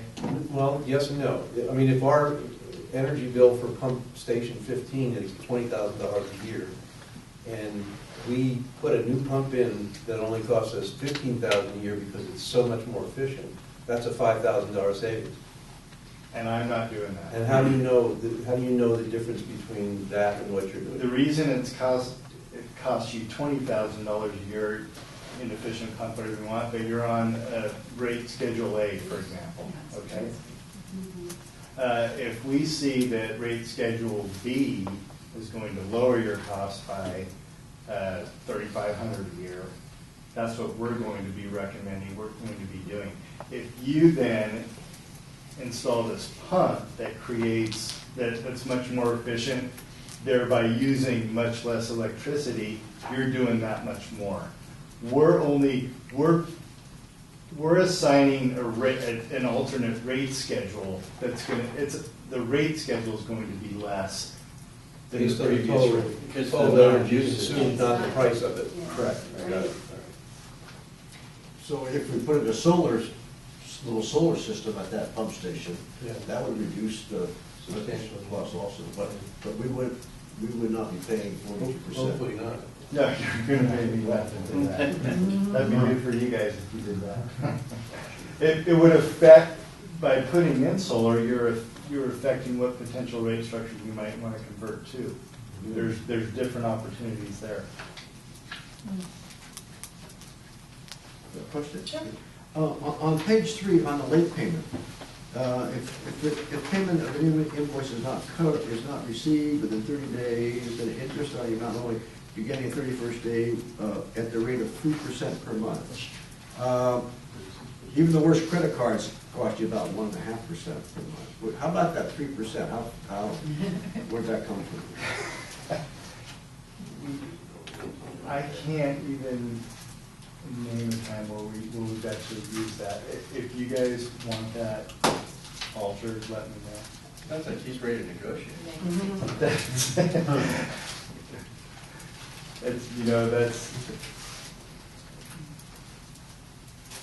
You have a contract with Patton State Hospital? We worked years ago. They're closed now. Yeah, it was in the 90s, I believe, I was gonna right? say. Yeah, we've been doing this since 1991, so there's a variety of, we try to, our reference letters, we're going to go back a few years to try and show you that we've done this for a while. You might want to take that out of there. Well, we did do the work. Yeah, that's true, that's true. So for Marin County, the only one I found is Tiburon in your list. Yeah.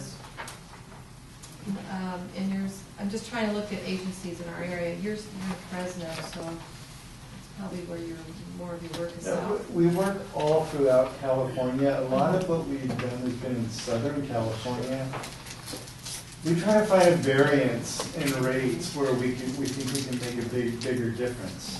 Okay. We also like to find areas where we know that you're paying a lot. We know that there's a chance we're going to be able to save. You'll forgive me. We just went into contract with another group in Marin, and I do not. It was Chris Wheel that done it, so so I apologize. I don't know that. I can't recall the name of it. Any questions? Okay. Any other board comment? No, I would frankly negotiate on the percentage. on that late Anyone payment? from the Yeah. public want to speak on this item? Okay, I'll bring it back to the board. Frank, are you Just gonna? another question of Jolie. Have you seen any agencies that have used this level of service before? The 3%? No, just the service. No, I haven't. I've had other agencies that have used similar services where they take a percentage and they go in and they do energy audits and they do try to get you different rates. I know that there was a phone service, a city that was a member of the JPA, both the JPA and the city, when they had, they reviewed it, they got on a government sort of phone rate, which saved both of them quite a bit. So I have seen that these sort of reviews do come up with some cost savings, but you will be, you do share the cost. Sure. Yeah. So let me ask a question about the phone service. We have a lot of cell phones, and we have fixed, we have hard lines, et cetera. Is there any opportunity there? We can look at that if you want it added. We actually have a group that does it for us because they're specifically phone. Okay, I mean, it is a whole other world. As I mentioned to you, it's not, it's not regulated. Like, so they have a little more freedom in how they're billing as you look at your cell bill. You wonder what some of those charges are. So would that be a separate contract, or would you just bring that in? We could add it straight into the contract if you wanted phone service done. For review. For review. It'd be just follow. Yeah, all my reading of this, all we have to do is tell you what source of cost we want you to look at it, and then you guys will look at it. I mean, it doesn't need to be a definite contract. Well, we are. It's regarding utilities. Yes. Yeah. Well, it's a big it's typically with special districts, what we're looking at is electricity costs. That's You look at water? We absolutely. Yeah. Oh. You're probably not going to want us to do that, though, right? As the water, the sewer charges, or what do you have? We use, we take water out of hydrants and use it to run Clean our water plants. Well, I mean, do you have water? I mean, Sure we do. typically, we're looking at, if it's an ag client or what a city, whatever the client is, we do a lot of apartment buildings. We're looking at electric, gas, water, sewer, garbage. Those are the typical utilities. Special districts, typically, they want their electricity. Yeah, our electricity is 180, 200,000, and our Well, water that's bill the is, majority. we just looked at our water bill, it was 8,000 or something like that. For the district? Okay, yeah. You're gonna have a deal. Well, if it's an order, I would so move that we authorize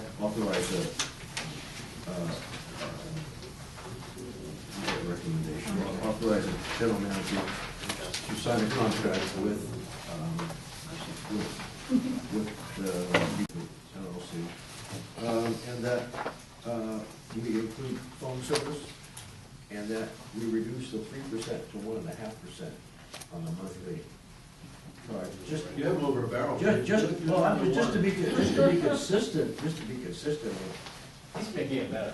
with general accounting principles on it, or your credit card, whatever you want to call it.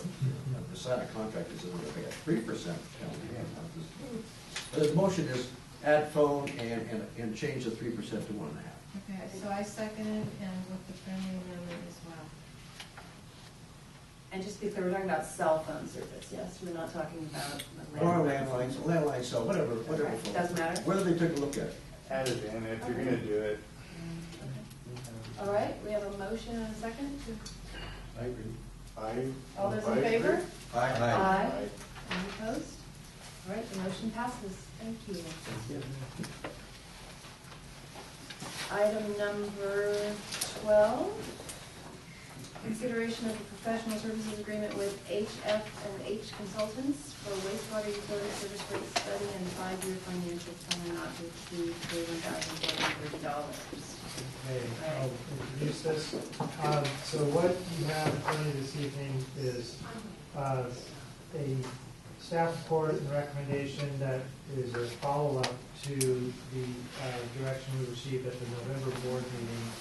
And just as way of background, We had a RFP process essentially teed up. We had a draft RFP that was, the steps we were headed towards was to issue that RFP to 5 or 6 companies and go through those motions to solicit proposals for the rate study and 5-year financial plan. Based on the last board discussion and direction, it was concluded that it might be beneficial to look more closely at going back to the work that was done previously and see if there were some efficiencies in trying to work directly with HF&H and build off of whatever technical work or whatever other cost savings might be there. So we explored that direction and had a series of conference calls with John Farncroft, who's here this evening, and concluded that was very doable. And so we proceeded with developing a detailed proposal with HF&H, and that's what you have in front of you this evening is a proposal to conduct the utility service rate study and the 5-year financial plan by John Farncroft Firm. Staff had put a figure of $50,000 in the staff report related to the draft RFP process. It was a number we had arrived at independently that we thought was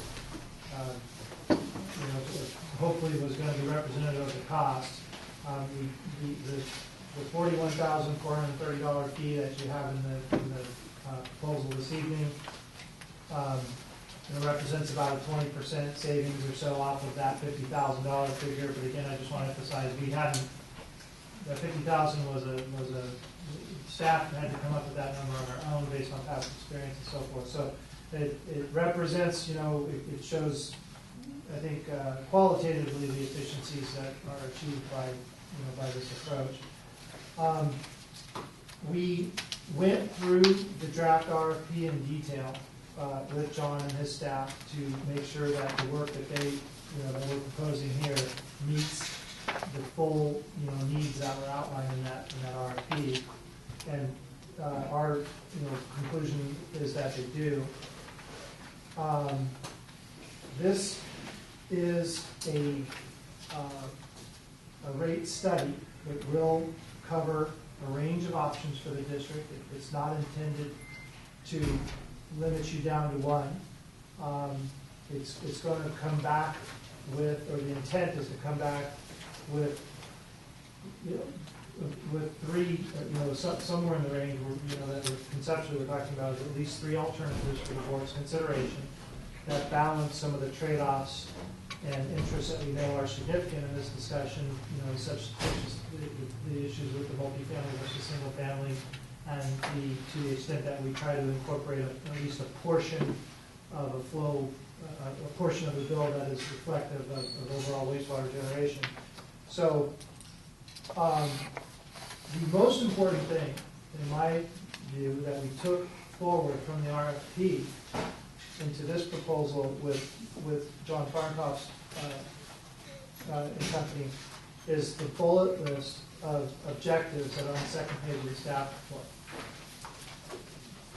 We don't know what the numbers are going to be yet, and we do not know yet what the most favorable rate structure will be yet. That's the purpose of the study. But we know that any study that we want done, we want a set of recommendations that meet these objectives. That's why they were highlighted in the draft RFP. That's why they've been brought forward.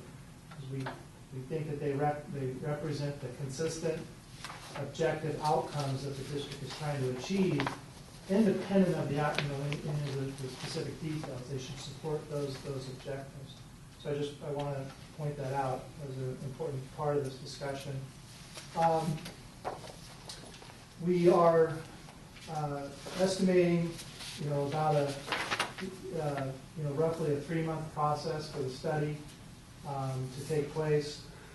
If we can go forward, and I think at this point, we are if we walk ourselves out to one of the backstop items we have out in front of us related to the regulatory actions, we know that this is somewhat of a time-sensitive effort at this point, and we do need to move forward. This will put the district in a position with sufficient information to have an engaged discussion with the community on the rates. We have emphasized the public outreach component in this. We've talked about that in the past, the importance of having some upfront active outreach with the community, making sure we're getting input on the concerns. I guess the one other thing, it's not reflected in the staff report, but I think most of the board members, or all the board members are aware of this. I think it's fortuitous for the district that we have a number of neighboring districts who are already in the thick of these almost identical discussions. And again, examples from Mill Valley and some of the SASM agencies, all the way up to the Las Colinas Valley Sanitary District, who just came out with their study of rate structure options, and it turns out that their current rate structure and many of the issues that they're grappling with and that they sought advice on in this study that's now publicly available are very similar, very, very similar and applicable to what the district is wrestling with. So again, I just think that's helpful because this is a tough set of questions and policy issues for the district in terms of the rate structures. So there are no right answers, and the various utilities are kind of feeling their way through this process right now. So again, the recommendation is there is to go forward with the proposal from HF&H. We think it's got a pretty thorough scope and a competitive, or I should say a proportional fee. The district has had very, as far as I understand, a quite positive experience in terms of some of the past studies that have been done by HF&H. So we have some basis for confidence in the work as well. That's it from my introduction on this, and as you know, we have Mr. Farncroft in the audience and staff as well for any questions. Thank you. Okay, board members, any questions? Well, the reason this is back and forth tonight is that the last meeting, last month, there was a proposal to spend up to $50,000 for the contract for the rate study, and I objected at that time on the basis that we had a fairly expensive flow-based rate study. It was a 5-year study, and I brought it tonight. It seemed to me we were just kind of starting over again when we had an expensive rate study already a year and a half ago. So I was suggesting that we check with the authors of it, the HF and H consultants, to see if we could just tune up this one and save a lot of money. I'm thinking we could, I'm thinking, I mentioned I was thinking maybe $10,000, $15,000 might update this one and save the district a lot of money. So that's why we asked the staff to contact Mr. John to see what might be options here for this agency. So I see the report is $41,000, and I think that's still too much money for it. Just in reading the staff report and what some of the recommendations, it's going to include the mechanics of debt restructuring. I think we're already doing that, aren't we? Doing the debt restructuring, isn't that? We're paying everything over. So I'm not sure what. I'm not sure exactly. So I'm on the first page of the staff report, under discussion, the last paragraph. Supporting steps include the mechanics of the debt restructuring. Oh, no, I'm sorry. Well, let me see if I can got that right. So that's just an excerpt from the budget report, and it was just intended to show the context, the sequence that the district has been going through on the financial front and how this step fits into it. So we're not asking for this study to address that range of issues. It's just showing where it kind of fits in. So sorry for the confusion in that case. So, and when I ran into executive director from another sewer agency, and he said, gee, did you see what's going on in Lost Valley? Lost Valley Sanitary District, they just had a rate study. So I went to the site and I read it. There's 76 pages of rate study, about 18 pages of appendix, but the conclusion was that 95% of the fee should be fixed, 5% should be based on flow. Board said, another way of dealing with it is by reducing the multifamily units, the apartment complexes where people are saying they're paying way too much money, reducing that down to 0.8 of 1 EDU. That study cost $24,000. Granted, they only have about 30,000 population there. Is it 30,000? Let's see.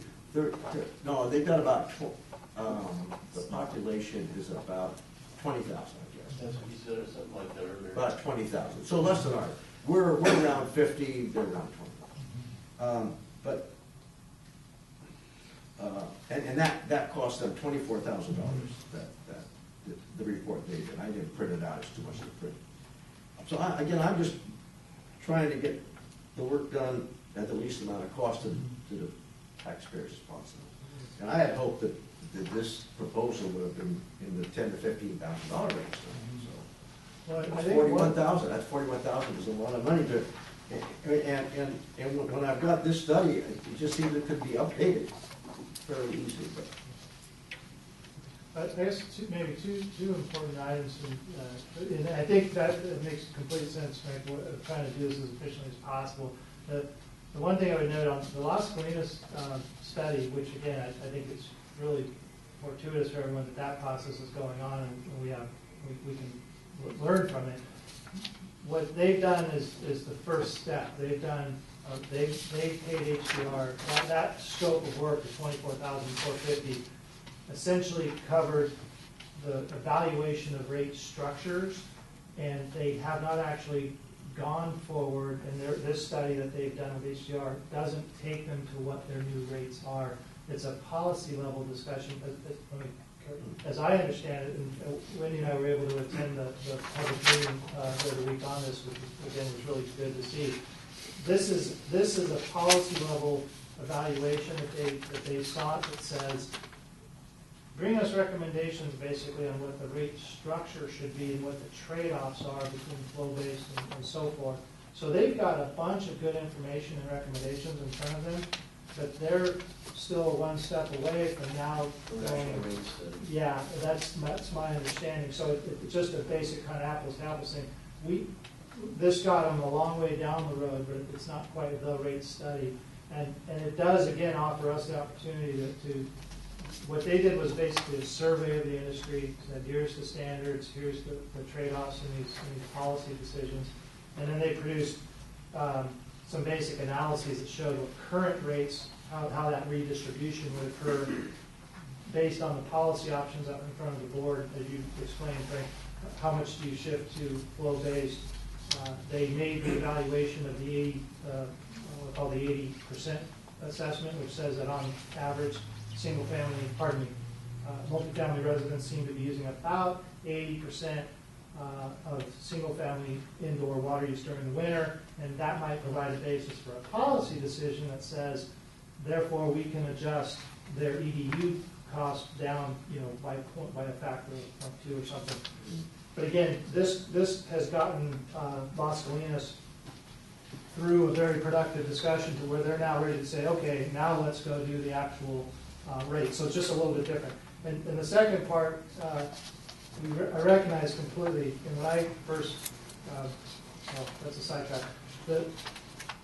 Another important consideration as to how much we can do with the old study, the study that John's firm did for us last time was just the magnitude of the changes in the district's financials that have to be brought into this.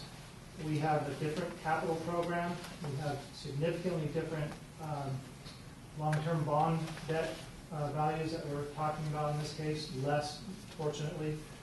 That past study had some very aggressive headcount increases factored in. It was just on the heels of the San Quentin revenue loss. So, and just not to go on, but the other example would be, we hadn't gotten the restructured CMSA flow-based regional charge structure. So there was a host of really big changes that have occurred at the district in terms of our financial drivers since that study was done. And it's unfortunate, but I mean, the study, it was limited to what went into it and what its conclusions and scope were. And what we are asking, whether it's John Barnkoff or anyone else, is we're saying, here's a whole new set of fundamental financial drivers. Here's a new set of revenue projections and reserve requirements that we also didn't have before. We've adopted specific reserve requirements as a policy as a district, which we didn't have last time. So there's this host of changes. It's unfortunate, but it does limit what we can do with the old study. Is the basic point. Anything else from the board? Yeah. No, go ahead. So, in essence, are we starting all over? No, I wouldn't. Sounds like it, though. Well, if you want to say starting over from the specific mechanics of John and staff sitting down and doing this analysis, yes. But we're starting with a whole bunch of very valuable lessons learned from neighboring districts on recent rate structure changes. I don't know, I wouldn't characterize it starting over, but I think we're building off of past good information. And I've asked a question in the finance committee. We have already spent over $100,000 to this consultant already. On past studies. On past studies within the last 3 years? The last one was in 2011. A couple of years. So, I don't know. Yeah. It, I don't know. I don't. So it'll be over 140,000 if we go ahead. I don't think that was. I guess the only thing I would say in that term is that well, all I the know we information don't. before was based on a whole different bond thing, a different rate structure. And so that's what I meant by starting over. Yeah, no, there's I a lot of that that's- really is starting over. Yeah, that's I get it. Yeah. And we're going to we are going to do a rate increase. Is that the projection? Well, the financial projections that we've got from the 5-year projection that we presented in, I forget, October, November, I think it was October, they show the need for a steady revenue increase for the district. And that does translate to rates. Study. The financial forecast shows that gap.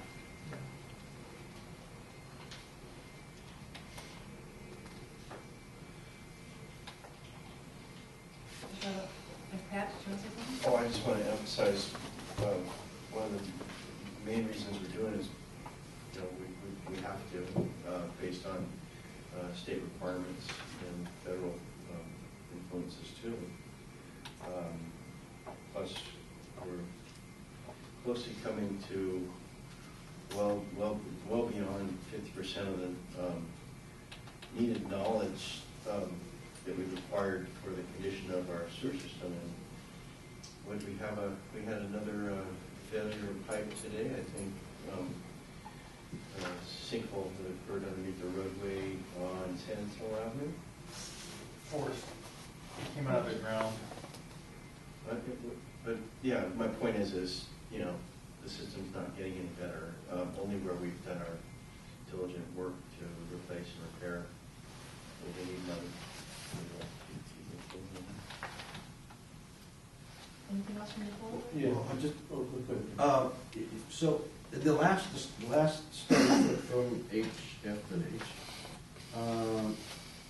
16 of the sanitary districts are going to use fixed rate. One is flow based. That's Mill Valley. I understand Mill Valley ran into some problems with their flow base because the revenues took a nosedive. Yeah. So they're in trouble. Because water use went down. Because the water reach going up. And I noticed in ours, in some of this reporting in our financials, the water use of the commercial have gone down, and so that's down that revenue's down about 10% this year for us. So, I think there's some pitfalls with the flow base. And that's what Los Feliz Valley Sanitary District, I think, is running into. And that's why they're looking at 95.5, because of the pitfalls. And this, looking at this, the current proposal seems to be kind of emphasizing, what they call it, a reasonable proportional use of indoor water use as a proxy measure of wastewater generation. That kind of sounds like we're going towards a flow-based study here. I just don't want to repeat the mistakes that we made a year and a half ago and the trouble we ran into when people have turned out at our meetings and said, "What are you doing to us?" Well, I can take responsibility for the language, and it's purposely very general. Yeah, so it's proportion, words like proportional, et cetera. But your points are spot on, Frank. And Mill Valley is a good example. That there are pitfalls with any of the rate structures, and one of the ones that's becoming pretty clear with what I might call more aggressive use of flow-based rates is that you subject yourself to rate volatility risk, and that's the textbook example that we're seeing in the next door. So I want to be clear. The language comes across, I would grant, as fairly focused on flow-based. Let me be clear. That should be only as proportional and only as extensive as what the information tells us can work. So there's a lot of leeway there. And just to give you an example, I think this option is touched on. If it's not, we can illustrate a little bit about it. But that could be something like what Las Colinas is discussing, where you say, we have evaluated the historic flows, and we have concluded that single family is on average, or pardon me, multifamily is on average about 80% of single family. Therefore, we make an across-the-board change going forward that says, okay, we're still using EDUs, but if you're multifamily, your EDU count is 0.8. Now, in my book, you've made a flow-based adjustment to those rates, but you've done it in a rate structure that maintains the simplicity of a EDU count. So my point in that is, well, two things. Number one, I didn't intend to oversell the flow-based, and the risk issues noted are very important. And secondly, that we know it's important to bring you guys a range of practical options here. The trade-offs between these from administrative complexity, financial risk, public perception, relative interests of our customer classes, they're really well understood right now. We're in that good position. We're seeing all this happen around us. So the focus here is to bring you a range and let you consider it from a policy perspective, and we'll do our best to tell you what the financial trade-offs are. But you'll have that opportunity to make that choice. We're not going to sell you a flow-based rate structure that doesn't work. The important risks you're pointing out. We also talked to John in the Finance Committee about having these alternative rate structures to make it we'll have it to the place where we can move things around, look at it from different perspectives. And also we talked about how the communication would be when we finish, when we completed this report. So I think that was a problem that happened before, is that the community were not educated, they didn't know, they didn't understand, and we know the history. So to me, outreach would be really critical. And I mean, going all the way into Sleepy Hollow, going all the way into Fairfax, going into every little place where there's a municipality or neighborhood of sorts. So this is going to end up with a recommendation for 5-year rate structure. That's correct. That's the intended outcome, yeah, Frank. It's recommendations for what the district should be doing over the next 5 years. Why did you pick 5 years? Well, it's a sound and standard planning horizon. If you go much shorter than that, you're operating on essentially too short of a leash, and if you go much longer, you're introducing a lot of uncertainty in your forecast. So it's nothing magical Pam, it's just kind of a good industry standard. Are we not required to give the water board 5 years? I thought that was a 5-year. I don't know if it's with the water board, but under 218, you can go up to 5 years with the same notice. Pretty sure. And, but we can't go beyond 5 No, years. but the water board demanded that we give them a projection. I think what they, For a rate increase? no, what they say is. They have a plan, they For want a a capital 5-year. plan. Well, they want a 5-year plan, but we're talking about rates right now. Yeah, We can't pay for the plan without the I'm talking about John's, let me breathe here a second. Okay, so, we're Randy's talking looking about it up John's right now. project, and Frank asked the question, is this a 5-year rate?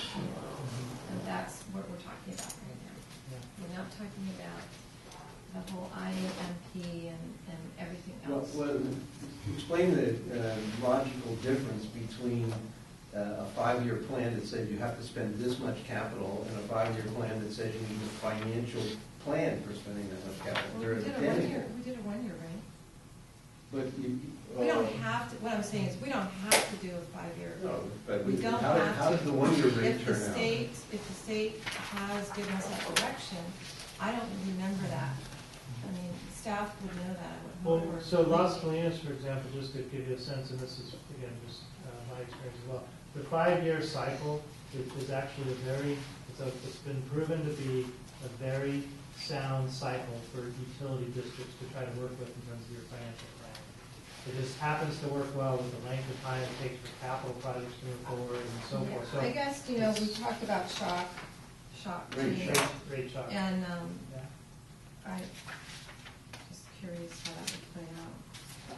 Randall's checking the CDO, but now my memory is, what I remember is that the CDO requires the district to establish rates to show that rates are established to fund the IMP. I don't know if it gives a timeline. I don't think it's specified in the name. Okay. But Jen, to be clear, if doing a 5-year analysis for the purposes of this is, I mean, it's setting you up to have enough information to do that. How the district carries forward the recommendations of the study is a whole other step for you guys. Can I ask a question? So, we did a 1-year rate increase to get us through tough times. The disciplines were, intact to 1 year. So, I think I heard what Pam was, Pam didn't really ask the question, she just made the statement, I think, but how would it play out if we had to ask for rate increases year by year? I mean, that would be a challenge. We'd have to go through a 218 notice, Each time. and that's a cost, and, I mean, it's a costly venture, right? And without enough certainty to provide for long-term projected needs. It would, I mean, it'd be unheard of to do rate setting on a yearly basis. It's just that for those reasons, the inefficiencies, you can't operate. We have a long-term capital business. It's very difficult to operate on that type of leash. I'm not sure if that's what I thought I was hearing. Can you do a 5-year rate increase, but each year change that rate, or do you? Well, Yes. We already did that. that was the last ordinance we had that said every July 1st would be a certain amount. Or go up a certain? Yeah, and then. That's what Santa Felix did. And that's also That's what what Las CMSA Colinas, does. when we were at the workshop, if I understood what I heard correctly, they had a 5-year rate study done. They adopted a 5-year rate structure going forward, and they're near the end of that 5-year. But they decided at some point, I think in the last cycle, of rates adjustments that was planned, that the financials were okay, and they did not make that most, apparently the last rate adjustment they were going to make. So that's a discretion that the district has going forward, yeah. Any more board discussion at the moment? Well, we talked about this at the Finance Committee as well. The fact of the matter is that we do need to have a 5-year plan. And whether John does it or someone else does it, the previous expenditures of the plan are almost irrelevant. The advantage of having John is that he knows the district, he knows our financials, no matter how troubled they were in the past. At least he knows what they were. But somebody has to provide us with a financial plan for the next 5 years. And we need that. It can't be staff. It has to be done formally by someone who knows how to do it. So that was what I came out of the finance committee. Yeah, somebody. Any public comment on this item? Okay, then I'll bring it back to the board. I have a question for John. Can you just briefly talk about the planned debt issuance?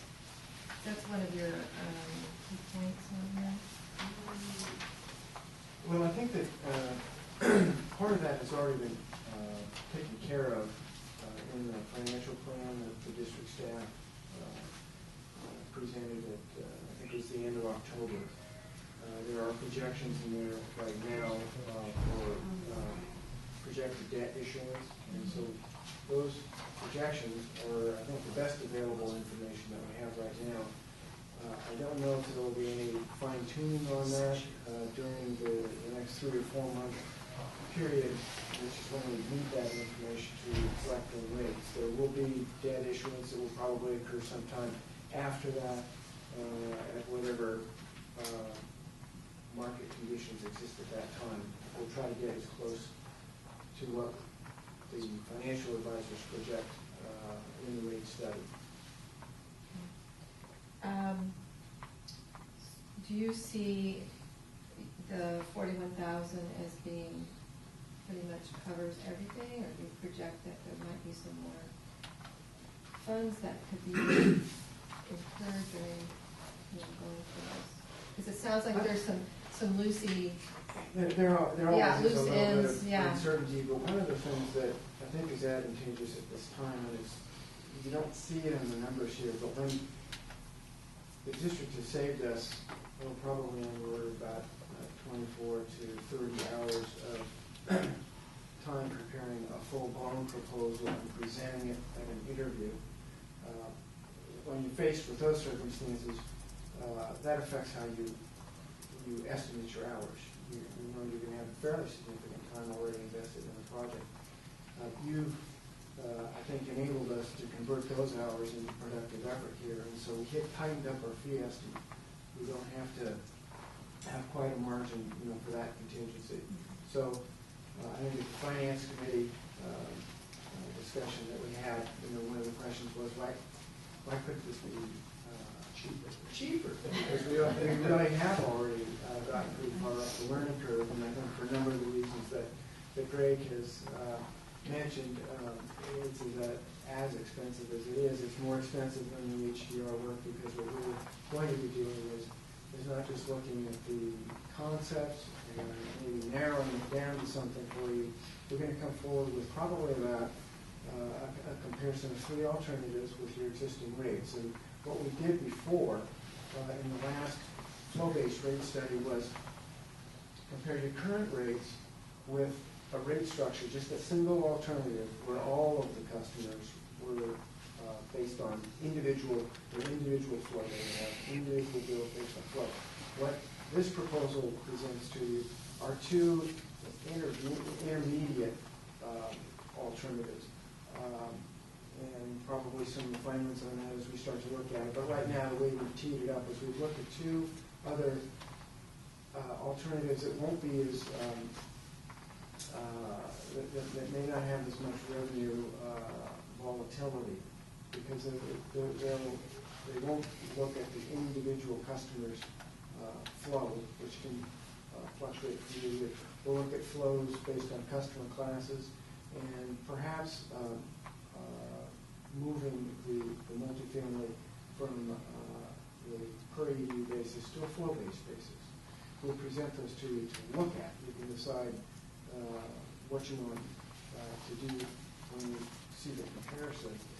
I think another significant part of this is about a third of the cost is related to this public outreach. We do want people to be educated. We don't want them to get the feeling that by the time the district comes forward with the 218 hearings, that the board's mind is already made up, and that public input doesn't really count for very much. We'll be getting ahead of that. We'll be explaining things to people and soliciting their input early in the bill. When do you think these outreach things will start? I think we have one in mid-January, one in late January, and one in mid-February. We'll have 3 total? That's what we have budgeted. If it only takes 2, we're only going to get charged for 2. I was thinking more. If it takes more, we'll figure out how we can work that into the scope of classes. I was just going to say that was, as John mentioned, we recognized pretty quickly that the public outreach, number one, is very important. Number two, it does add to the time. I would suggest, and I'm not throwing this out as a casual suggestion, that the public outreach is, absolutely critical. It's one of the most to this thing, to the extent that how successful and how well people understand what we're asking, why we're asking for it, have we addressed their concerns and issues, that's really critical to this. So if the board feels that the number of workshops that's been suggested there should be more flexibility there, what have you, and again, I don't mean to sound casual with the money, because that's not the case.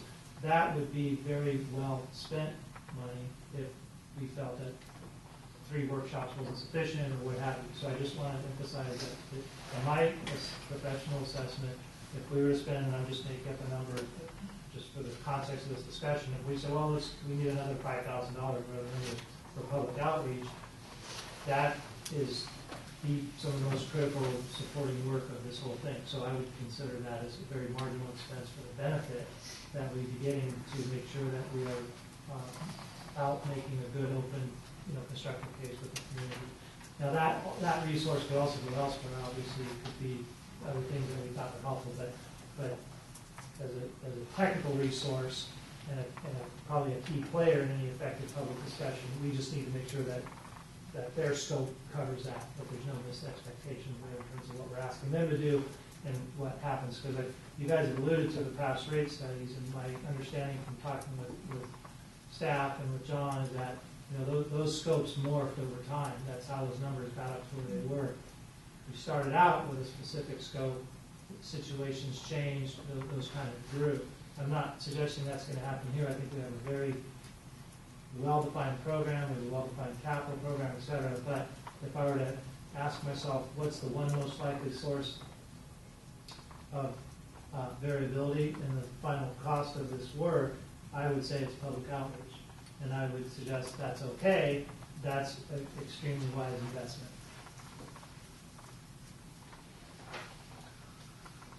Any more discussion? A question. So this study, if it comes back with flowing, and I think I'm just reading from the report, the structure had 60% of the revenue coming from fixed charge. That means 40% was coming from flow-based in the last study. So obviously there's winners and losers when you go to flow-based. What we never knew last time is how much of an increase was going to have to be passed on to the single-family homes. It looked like a substantial reduction for multiple family apartment complexes and small condo projects. Will this study show what's going to have to go up to make up for the lost revenue for the flow-based? Right, that was in the study. There was about 4 scenarios depending on how much was in flow, and the rates went up as high as $3,500, $4,000. It depended on what your water use was. Right. With low water use, you were a winner.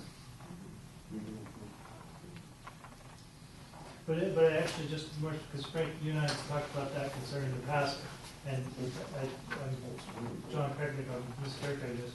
We will, the plan here is similar, I guess, to what we did last time, is to use the model scenarios for the different rate structures and take actual specific groups of customers and kind of evaluate them and say, wow, where are the real, how bad does this get? What's the average change for single family? What are the worst 10% look like, what they're gonna get hit with? So we'll be able to do some basic characterization by customer class of what this, in a sense, how significant that change is gonna look like. It's obviously customer specific, but we're gonna have access, we expect, and this is another change from last time, we're gonna utilize up to 5 years of Marin Municipal Water District data this time, which gives us a much more, a broader set of historic data to make sure that there's no one year that's an anomaly and we can kind of see the trend.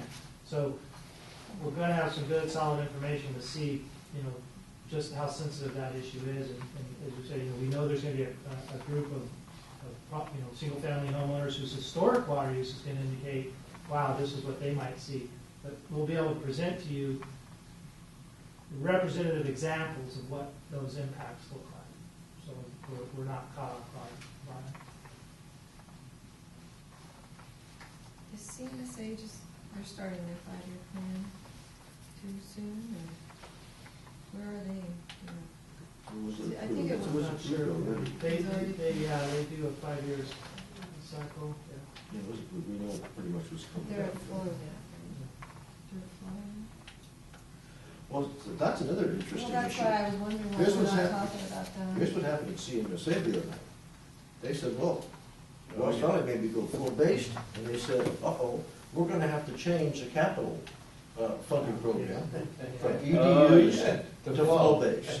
So, they're gonna get out ahead of this curve, and they're gonna be ready for whatever we come up with. And they should. And it's gonna change how we pay for the capital improvements and the bonding that we're already committed to over there. So that's a concern I have. We can stop sucking salt water or back And I don't think there's gonna be anything in here that's gonna deal with any cost cutting on the part of the current operation. If there's some savings we could do, some kind of consolidations or whatever, it's all gonna be about raising the rates to meet the needs of the district rather than looking at the current operation. I just don't want us to spend another $150,000 next year or the following year and have to do, that's my concern here, that we are on the right path, that's why I'm wondering if, Well, part of the problem is that we don't have a 5-year rate, and if we'd gone with a 5-year rate 2 years ago, wouldn't be any discussion about this. A lot has changed. All right, I'll entertain a motion on this. I'd like to make a motion. Where that motion is.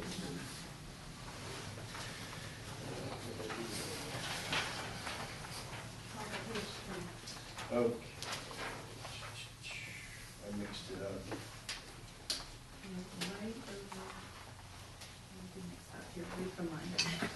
You want me to read that? Okay.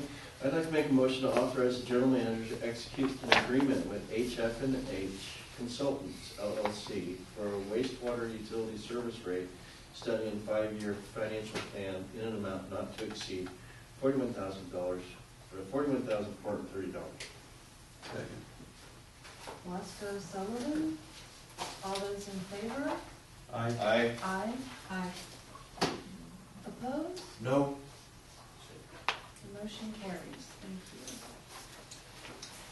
Item number 13, consideration of approving a master services agreement with VW Housing and Associates for Task 1, and Task 1 for IAMP implementation. Greg. Okay, thanks. I'll do a quick introduction on this. And these are, these weren't, we just got these put together in the last day or so. They're just some reference materials. Just take one and just take one and pass them down. They just are illustrative of what we're trying to discuss in this staff report.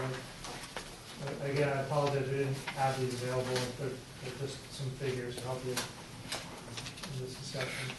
So the staff report that you have in front of you is discussing basically, well, let me we're presenting a scope for what's called task one. And let me clarify one thing up front. You're seeing a proposal to contract this work under a slightly different approach, and it's simply called a master services agreement, and this is task one. It's just a way to break out work in the future if we need to a little more flexibly, and that's why you've seen some slightly different language. The actual work that we're asking for consideration of is to fill in a gap that we have identified over the last 4 or 5 months as we've been wrapping up the infrastructure asset management plan, the actual document that went to the regional board. And we've moved we've kept rolling right along into the implementation of the various activities and programs under that are outlined in the IAMP. And basically, what we have is a pretty complicated process in front of us over the next, at least over the next 6 to 12 months, after which we'll likely have a better handle on it. But the challenge that the district has is we've got several parallel processes going on right now, all of which are kind of interacting, and it's critical that we figure out how to coordinate these efforts so that they're done right, they're done in the right order. The various O&M activities and the condition assessment activities feed into each year's new capital program assessment. So what do you have in front of you to kind of help illustrate this? Let me just kind of go to that. Or let me back up, I'm sorry. I've tried to kind of highlight in the second paragraph the best example of what this is about. You're aware, I should say, that we have a plan in front of us to do roughly 4 miles a year of some combination of replacement and rehabilitation. And that distinction is very important because the strategic use of, like, for example, point repairs can help us achieve rehabilitation for a sewer segment at a significantly reduced cost to complete replacement. And we have that flexibility between replacement and rehab because of I should say that flexibility was granted to us in the regulatory order, which is very fortunate. So as we go through the condition assessment, we're generating new information basically month after month, and we're going to be doing that for the next 2 years.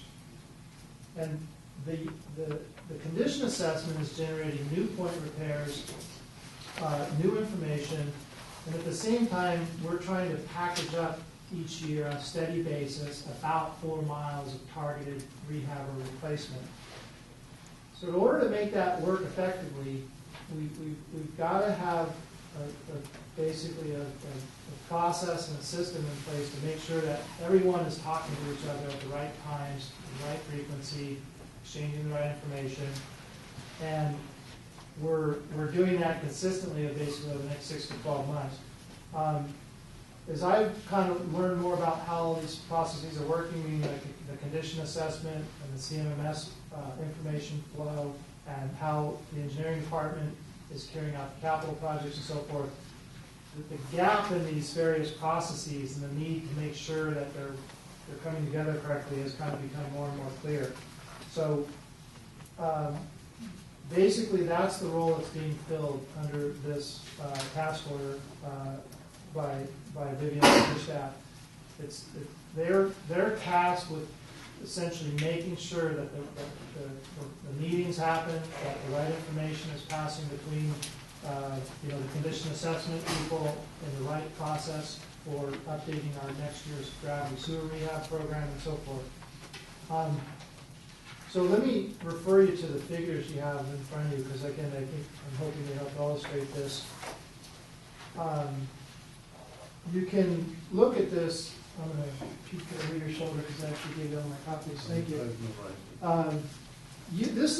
You've seen this process before. This is from the IAMP presentation. And what it shows you is the information flow of the condition assessment work, the information flow into the computerized maintenance management system, and then that then getting run through the risk model, and then assigning updated risk scores to all of the sewer system elements. And the thing to keep in mind is that this is not a one-shot process. You don't go through this loop once. We're going through this loop several times over the next 12 to 24 months. Because it's simply because we're smack dab in the middle and we have 2 more years to go to get to the complete condition assessment. And so we're in the midst of this. But what this process, what that diagram is showing you is, that's the process that's showing us how we're updating the highest priority needs of the district on a regular basis. It's a very important point. We don't have a static 5-year gravity sewer rehab program, which is a good thing. We don't want a static program. We want a program that is being updated in the face of this, all this new information that's coming in. That's what this is illustrating to you. If you go to the map, it shows you the general locations of what came out of the first run of the condition assessment risk model CMMS convergence, basically. What you're seeing is the top 8 miles roughly of gravity sewer priorities that came out of the IMP and all the information that supported the IMP. Here's one of the limitations to that. That information is already 6 to 12 months old. We have a whole bunch of new condition assessment information that's been flowing in week after week after week, but we can't stop and gather it all. So my point is, if we rerun this risk model basically 6 months from now, and we have updated all of the condition assessment information, remember, between now and roughly April, May, we're going to have finished approximately 20,000 feet of gravity sewer rehab under this year's program. The point is not that there's going to be wholesale changes here, but that these are each going to keep slightly modifying. Yeah. And we're going to bring you a new 2-mile target or a 4-mile target each new fiscal year that reflects the current status of the system and the current risk prioritization. Okay, so that's kind of the big picture. Okay, and then this one is a little bit different flavor, but it kind of, again, just goes to the complexity of the process and what the bases that this was trying to cover, that this role is intended to address. And that's more of what I would call a project delivery diagram. And I know the board doesn't spend a lot of time on this, you shouldn't need to, but what this is showing you is that between the board, the general manager, the engineering, the operations and maintenance group, if you take any given project off of this figure, like let's just say we take the 0.8 miles of work up in the Laurel Cascade area, that project then, once it's been identified from the risk model and from the condition assessment, begins its way down this process. That's not a new process, let me be clear. That's an illustration of what we do today. That's a standard capital project delivery process. It has a lot going on. And we're going to have, over the next basically over the next 12 to 24 months, we're going to be in the midst of or initiating somewhere around 17 significant capital projects. The point of all this is that we're trying to keep good, efficient tabs on that so we don't step on our toes, the right information is flowing, we don't go out and spend $10,000 doing point repairs and then go, oh gosh, 6 months later we go, that's now high priority for a regular gravity sewer replacement. We could have taken care of it there. We didn't need to spend that money. This will help us avoid that kind of inefficiency. That's kind of what it's all about. Okay, so that's what this is about. There are funds in the budget to cover this. I think it's a somewhat unique new need that's been identified, but I think it's a very clear one. And the staff recommendation is to approve the task order, which will at least get this going through the remainder of this fiscal year. And there's, again, adequate funds. The work in the task order, to be clear, goes into the next fiscal year, and we need to make sure there's funds there in the new fiscal year. I will stop with that. We've got Vivian Hausen here this evening as well to answer any questions. Thanks. Board members?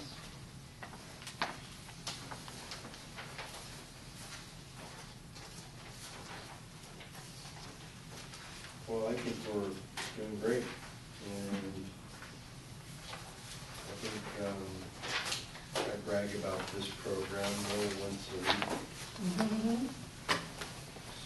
don't want to slow it down.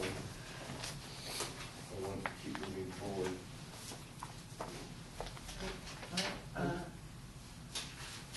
Take it out to the public for any comments? Wait a second. All right, so we have a contract now with Vivian, correct? This is an additional contract? No, we have a current contract that covers just the INP work, which is essentially done as of this month. The final deliverable under that work was the submission of the updated sanitary sewer management plan to the regional board, which was a requirement of the CDO. And with the updating submission of the SSMP, that contract is largely completed and will be closed out. So this is not an amendment to that contract. This is simply starting a whole new contract with BHA. And we are suggesting, just for convenience purposes, that the only difference being that this is a new contract, but it's structured under what we call a master services agreement. And all that means is that we bring you, the board, anytime there's work that's to be done, we bring you to the board a task order that has scope, schedule, and budget, and is subject to your approval, but we don't have to continually revisit the basic contract that underlies the work. It's just meant to be a more efficient contracting mechanism. It's not one we widely used in the past. It's a separate one. It's a new contract. Okay. Thank you. That was Sorry, my we don't want to question. change. That's all I need to know. Yes, Sorry, sir. we don't want to change horses in So the middle of I'm the talking right now, INP. please. Can you please keep Peter in order? I mean, I'm tired of being talked over by other board members. Okay, so my other question is, would you need an RFP for this? No, it's a professional services. We're not, my understanding, short answer is no. You have the flexibility to go contract these services. Which is essentially, sorry, just to clarify, that's what we did for the, in the case of the IAMP work. We did. Yeah, we went. Right, that's why I was asking, with this, but this we were not. Yeah. This falls into the same flexibility. We don't need to put this out to RFP if we don't. As a professional services contract, that's correct. Okay. It's specialized service. Prior, the manager did these kind of how things were, the jobs were defined and how they were given out and what needed to be done. That's why I'm wondering why this is. Well, this won't be, let me be clear, this is not going to be directing district work. So we're not saying, hey, Vivian, go, or, just go direct what crews are doing and so forth. That is still squarely with district staff and with the department managers. But, for example, if John Clark were sitting down with his key people and saying, here's what's going to be going on over the next month or 3 months, and let's talk about priorities and what the point repair crews should be doing, et cetera. Vivian's job will be to make sure that when they have that discussion, they're fully up to speed on what Randall's group is doing with the gravity sewer capital projects, and what the latest run of the risk model has said about where the priority areas are. So then, for example, John and his crews can say, oh, okay, let's shift our focus from where we thought we were going to go over the next 3 months. Let's modify it based on what the latest information is, from the CMMS and from the risk model runs. So her role is basically riding herd on coordination and on information flow and making sure meetings happen and the right information is getting to the right people. And we're using it to make adjustments in our resource allocation and then the project makeup each fiscal year. That's it. It's not directing our work. It's the last paragraph of this page 1. Almost exactly what you just said without even looking at the paper. So I'm curious how this is coming out now and why it didn't come out before when we did the initial contract. Really basic. When we did the initial contract for the INP work, we didn't really have a clear picture of what this was going to look like. I can speak for myself. I certainly didn't have a clear picture of what this was going to look like. Meaning, this being, okay, now that we have this roadmap in front of us that looks very promising, has been very well received by the regulators and so forth, now it's time to put it into action. And there's a lot of moving parts, the CMMS work, condition assessment work, et cetera. So the need didn't really become, I would say, didn't become clear until probably the last, I'd say 3 months. We've started to recognize this need in conversations several months back. We find ourselves going, well, hold it, how do we, and the Congress basically started to illustrate where we could trip ourselves up if we don't if we're not carrying out the work in a coordinated manner. This was kind of like a pilot program when we first started here, and I don't think anyone else is doing it. So now we've got to a point where we've really found its useful purpose for what we need, not just regulatory, but as the organization continues its quest to, fix everything. So now it's a working program. My take is that this is giving us a really cost-effective way to do the best work that we need to get done in the most critical area. I'm concerned about who's running the model. I mean, are we running the model all together? Are you running the model in your office, Vivian, or is the model being everybody putting their 2 cents into the model as it goes through? The model's a very controlled process. But do you want to address that? Sure, so the model's built in a Microsoft Access database, and so the way that we develop the IAMP is that the model have to go through some iterations using the district's data, and then we presented results and discussed results just to make sure that the model results are realistic. As we put in the new information, I'm envisioning that that'll happen here, because what we want to do is transfer that knowledge to your staff, because this is going to be an eternal process. Right. It won't end in 5 years, it should continue. Continuous improvement. And that model will change over time as software changes and as information changes and as our understanding of sewer operations and maintenance changes. That model will change too, it will evolve. So this is the first step toward transferring that knowledge over to district staff.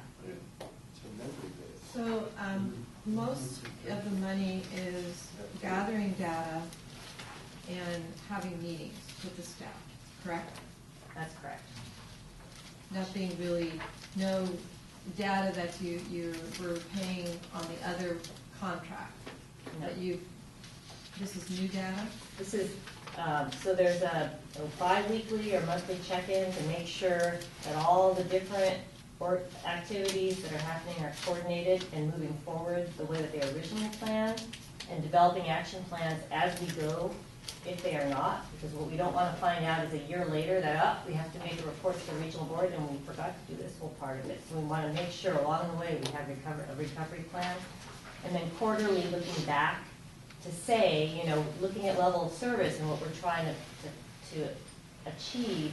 Everyone's working on their little part day after day after day after day vigorously, but all together, are we accomplishing what we had planned to accomplish in the beginning? So doing a quarterly look back to make sure we're always aligned with our vision, because it's very easy once you start going the wrong way to do it very, very well, but to continue to go down the wrong path. So there's 2 components in the meetings. One's looking forward, doing the week-to-week, bi-weekly, month-to-month management, and then the other is looking back and make sure that we're actually on track in the big picture. And that's mostly your time then? You are the staff Right, person? taking my time and a staff person. And another staff person? Yeah, I mean, interchanges. I would expect that I won't be in every meeting, in every discussion. I won't need to be. Let's see, on this attachment B, I thought the IAMP was a 5-year program. The IMP is a 7-year plan right now. It's established at, we started at 5, but the cost of the IMP to do it in 5 years was very high, so we actually moved it out to 7, and that was accepted by the regional board. And that was accepted on the basis that new information is coming in.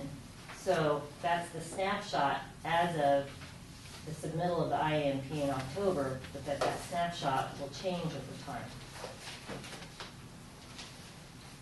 So I guess my concern is if there's overlapping maybe, and how much information, I mean, because I'm looking at attachment B, which is really the more the heart of what this $40,000 is for, if I'm not mistaken.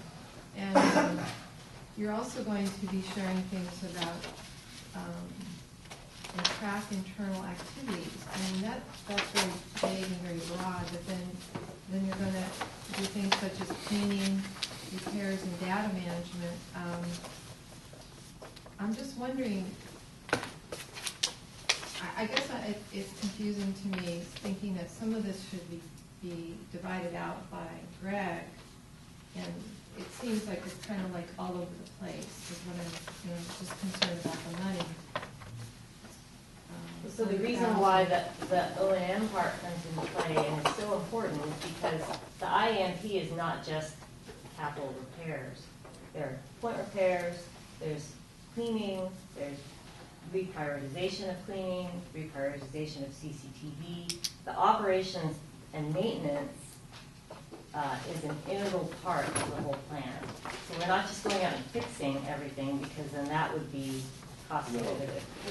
We're actually managing what we don't have, managing programs so we don't fix what we don't have to fix.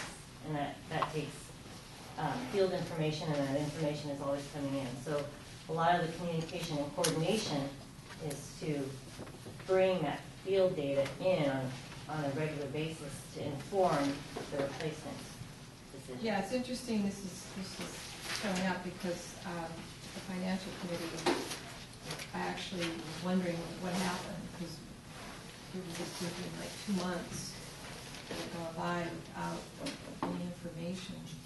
So I was asking for sort of a bit of a report or update from Greg tonight, actually. I didn't know it was going to cost $40,000 for Well, this might be I want to maybe clarify, Pam, I mean, this work is not replicating or replicating what has been done to generate the infrastructure asset management plan and the updated sanitary sewer management plan. What those did, I think I'd characterize it this way. The IMP essentially solidified what all these processes need to be, that we need to use the ongoing condition assessment information to reprioritize each year and not have a static program and so forth. What this work is doing is it's actually supporting the ongoing processes that were laid out or presented in the IAMP. And so it's using the tools that were developed in the IAMP for sure. It's specifically the risk model, which is a big part of this, and all the information that came from the IAMP. But I would characterize it as implementation support for what was teed up and identified in the program that the INP put forth. I don't know if that makes sense, but that's kind of how I would sort of characterize it. So the first 6 months is 2-hour meetings bi-weekly, and then it ramps down. Mm-hmm. And the reason it ramps down? Because we should be in the groove. We're expecting that after 6 months, after a year, things will just get easier and easier to implement because we'll be in a process, a routine. And then, I mean, at some point... We're going to find more problems, I think. I don't know if it's going to ramp down, maybe ramp up. Well, the activities will not decrease. You got CCTV out there, like gangbusters, so... Right, the activities won't decrease, but the labor that's needed to coordinate them will decrease because the coordination will become a natural part of the process. So I'm looking at the end of this attachment B, and it's talking now about additional budget money of $23,000. It says the proposed total cost is $88,000, and that's for what we're talking about, right? So how did it get from 88 to 40,000? The 40,000 is the limit on what we're estimating would be costs that would be incurred in the remainder of this fiscal year, Pam. So between now and roughly July, or the beginning of July of this year, pardon me, of 2014, that's the estimate of the amount of money that will be spent under this. And I meant to clarify that in my earlier comments. And then, because the point, the basic level is we want to make sure we have budget for this, which we do, and they're in updating the fiscal year 13-14 budget, we would need to make sure that, and that's the good part I think about this, as Vivian was emphasizing, we expect to make progress on a lot of the putting the habits and the processes in place, and if we're successful at that, we should ideally be able to see a ramp down in some of the coordination efforts, but that's the difference in the numbers. The 40,000 is this fiscal year only. So the rest of the work would be occurring after July, so it would be in the new fiscal year. But I don't know, and then at the bottom it says 111,000 for including optional services. I don't know. I mean, it kind of, I'm just wondering if we can do it for less money. I mean, we have nothing to compare to. We're just like kind of, I mean, it sounds like it needs to be done, but there's nothing to compare to. Could it be done in a different way, different sequencing, less money? Do we need so much? I don't know. I feel like I'm kind of in the dark on this, even though I understand that you want this to be overviewed and carefully monitored so things will stay on a track, pretty much. That's it. And as a manager, this is not, you don't have the time or the expertise, and that's why we're hiring Vivian. And it's a good, I mean, it's an interesting comment you made. It's kind of a challenge with this. I mean, it's a pretty customized set of work. It's very specific to the situation the district is in right now, and that we're expecting over the next 6 to 12 months. So it is not readily, I guess, it would be difficult to say, for example, shop this around and say, oh, here's what we want to do. It is somewhat customized work. It's very specific to what we think is happening in the district over the next 6 to 12 months. If you're having this, 2 years from now, this should not even be anything we're even talking about. The work, the habits, and they're not the habits, but the expectations, the processes that are in place at the district, if this is successful and we make progress making the changes we're talking about, they will become part of our regular, they will be built into our business and our processes, 12 months from now or further down the road. So this is a very unique set of needs that has to do with where we are in our tackling of this whole set of issues. So that absolutely is a difficult one to compare. So Vivian, have you implemented any IAMP programs in any other districts or around the area or the state? So implementation of projects and programs is what I do. Okay, so I'll ask you again, but you've already done similar to what you've done with this.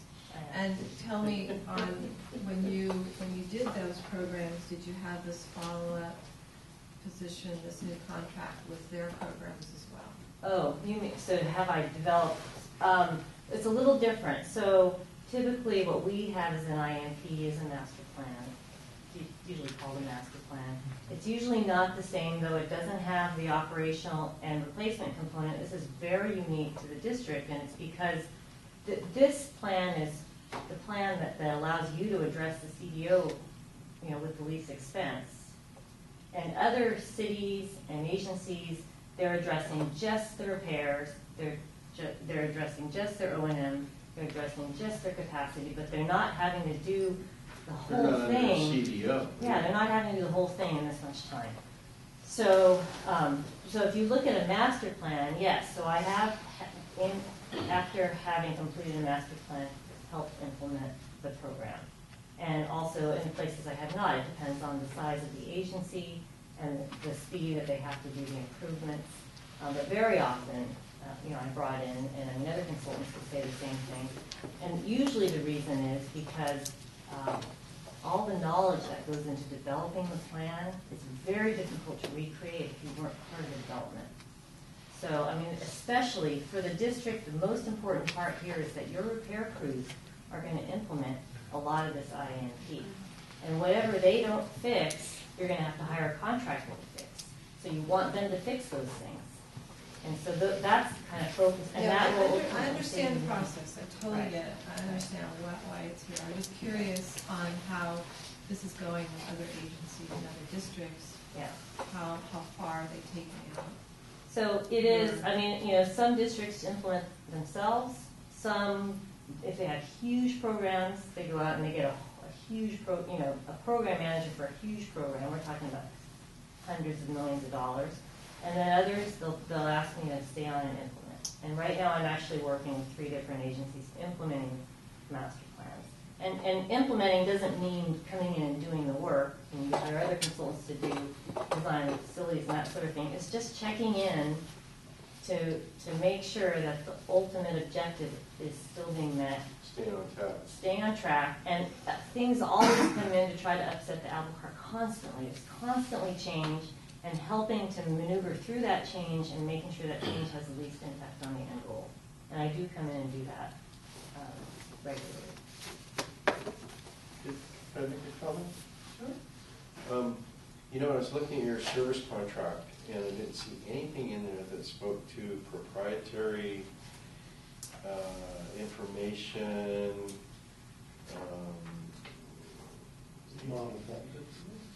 Yeah, I mean, I don't see that it's, in other words, it's not closed off to, we don't have to necessarily go through you to get changes to the system, which I, of course, applaud in this industry that's finally changing that way. So thank you for that, because what it really does is it empowers us with the tools that this is. To me, this is a really powerful tool. And it's designed to help us actually keep our costs down and get the job done based on priorities.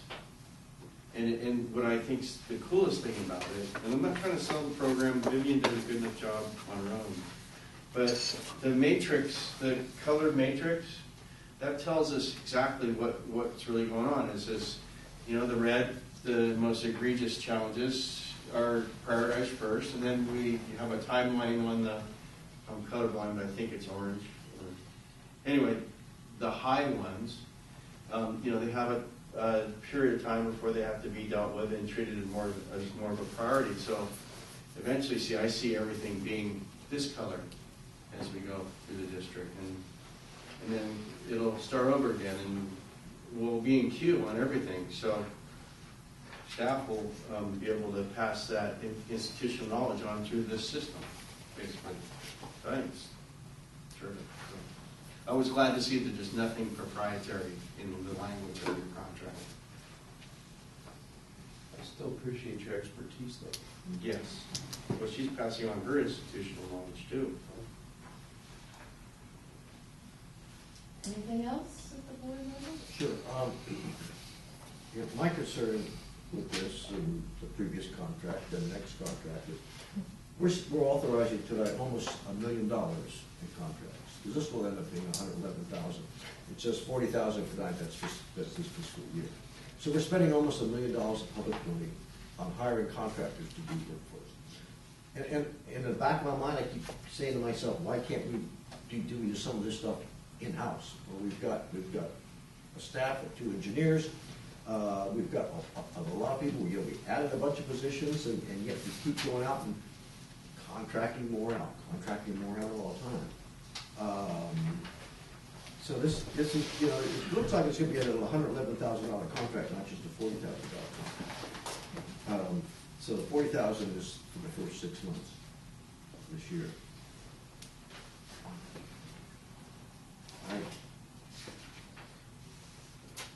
And I'm guessing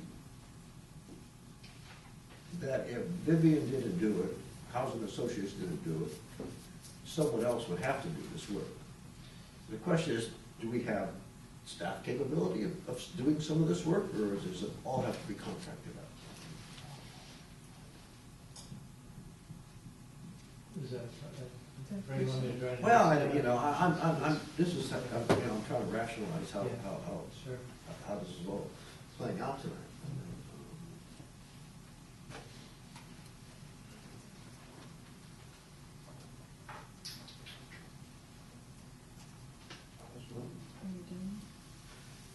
This one. I see you have another, I see on your proposed budget, you have yourself, I see an engineer, I see another administrative person, I see law hours, which I'm not clear of what law hours are, and then I see Mr. Humphrey and a law fee. This one person can't do this? Well, so there's different, I have Humphrey. I think I also have the other consultants who were part of the IMP to come in when needed to provide guidance for certain parts of the work. So I don't have them coming in for every meeting, it'll be on an as-needed basis. When we start getting into this, we put together a preliminary schedule for this program during the creation of the IAMP to just kind of look at what was involved. There are a lot of activities, a lot of activities. And so I have another person helping manage that schedule and keep all of that on track who comes in at a lower hourly rate than I do. I could do that work too, but it wouldn't make sense for me to do that work. So, Administration at $88 an hour, that's more than I do. I want that job. well, I'm a nurse in a hospital. so the way that the team is structured is to try to give you what you need at the lowest cost. If I were doing it, the cost would be higher. Yeah, I guess just for the board's consideration, the comments on the costs are well taken. I would just suggest, this is a continuation of a process, and that the process we started back in the beginning of the year with the regional board, that in terms of what it's helped us avoid and stay away from, has been incredibly efficient for the district. The confidence and the kind of the flexibility that that this whole process has given us with the regional board, I think is critical to the district. And this is, one of the things I didn't actually touch on, but I think Vivian alluded to it briefly, was one of the things this is also intended to do is to make sure that we stay 110% out in front, well coordinated with the regional board. Every regulatory report they've asked for, there's a whole new batch of them that came with the CDO. Our ability to always be, every report is super responsive, on time. The regional, that is buying us extremely valuable confidence right now. I don't want to overstate it, but that's what we are getting right now. We had 3 or 4 sentences of comments on the infrastructure asset management plan. That key regulatory document, 1 paragraph, resolved via email, done. We have a really favorable dynamic right now. And I guess what I'm really getting at is that the value of what this is supporting, and separate from, and I understand the concerns with, we can't recover this with the resources we have. It's a unique set of needs. I guess what I'm saying is that the strategic value of the district in making sure that the IMP implementation stays on track. One bump in the IMP, we could be facing cost changes or inefficiencies of hundreds of thousands of dollars without even, like that. That's just it. You're guiding a program that's going to be allocating a tremendous amount of resources. This is the insurance to make sure the allocation is effective. That's kind of how I tend to look at it. But it doesn't minimize the concerns we're working on the other issues in parallel to this, but I just, this particular one, that's, I think the value that it's bringing us. Well, I hear you, Greg, but I don't see, there's like a lot of people, this is a whole committee of people. And it started like Vivian was doing it, and now when I really look carefully more at this proposed budget, I guess the information in attachment B needs more information. Like, it's kind of this broad scope, planning meetings, and it looks mostly around meetings and assessment, which is fine, and it gives direction to you all. But I don't know why there's more than one engineer and Mr. Humphrey and all this, and nothing defined in this attachment B. It's a very, it's a one paragraph thing that some of the statements are kind of broad and vague. And I guess that's where my concern is, that I really don't know, I'm just getting a lot of verbal communication about it. But to me, I'm wondering if we could get more information on it, I would feel more comfortable voting for it. And so that's kind of where I'm at with it. This is $40,000. And when we first got the master plan, there was not discussion that we would need to spend more money after the fact. I thought when we finalized the IAMP, that was it. But now we're getting another view of having to potentially pay over $100,000. And I think that the IAMP was 250. Is it 250? Approximately, yeah. So now we're getting to 350. So that's my concern. I think in the interest of the hour. I'm done. Okay. Then I'll ask for a motion on this point. I'm curious, any of the board members have think anything about that? Well, I'm apprehensive speaking more, I think it'll just make the conversation go on for another hour. I know, but I'm just wondering if other people feel. No, I just remember the first letter that said we're going to cost us $39 million. This seems trivial. Okay. Do we have a motion? I'll move that we approve the master services agreement with DW Housing and Associates in Task 1 with a cost not to exceed $40,000 in the first 6 months. I'll second that. Sullivan Wasco, all those in favor? That's 40,000 this fiscal year. Yeah, Right. that's. Yes. All those in favor? Aye. Aye. Aye. Opposed? No. The motion passes 4-1.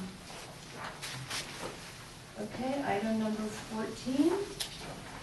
Consideration of approving a professional services agreement with Brown and Caldwell for large diameter grounded sewer Wait, connection. we're supposed to call at 10 o'clock what items Okay. are supposed to according to. I'm happy to do that. We've gotten in the pattern of not. Would you like to look at the agenda and decide whether there are items that we want to move on tonight and others that we could put off? I want to move on this next item. I see we have Group A. Yeah, the Group A notice of completion is highly time sensitive because of the December 31st deadline. What's those Group B? But thank you, sorry. Group A wrap up and Group B, the action on Group B they both have the regulatory deadlines of December 31st. So item 15 and 16, Greg, if we, despite what Pat just said, if we put out 14 would be the, 14. I want to keep this one. I'm asking Greg for his opinion on it too, because otherwise I think we're basically keeping the whole agenda. Yeah. Because we have to deal with the Castle Winter Conference and moving the board meeting, item number 18. We could put off number 17, the review of the engineering. Okay. So we'll table item 17. And so then item 14 remains in question, although Pat wants to consider. Well, I don't want to go against the group or what the general manager needs right now, so. We'll find, We have- keep them going, but it's up to you guys. We have two contracts that we have to do, Okay. and we have to change the board meeting. So those three things have. So 15, 16, and 18 definitely. Greg, what's your opinion on 14? Pardon me? You guys.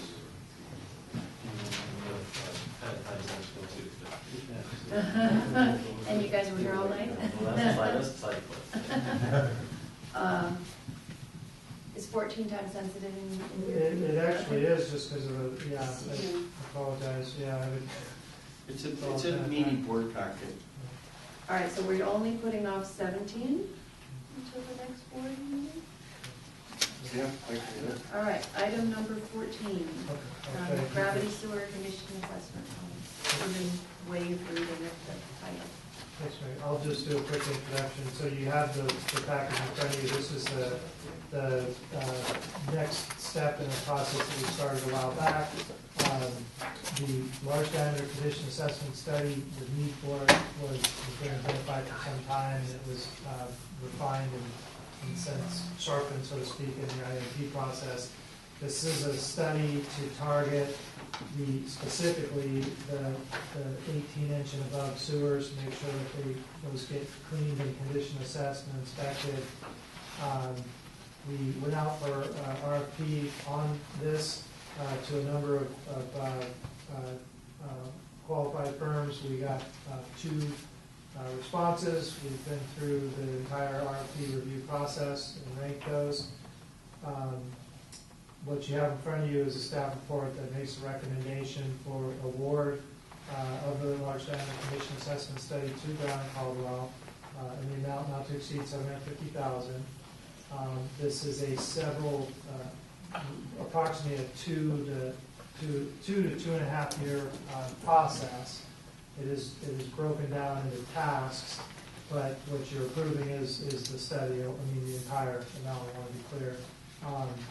It is a requirement under the CDO, and what it's going to give us when the work is done is the condition assessments and the recommendations that we need to address what are essentially some of potentially the most critical, most expensive items that we haven't really had an opportunity to get good information on, like the major trunk lines.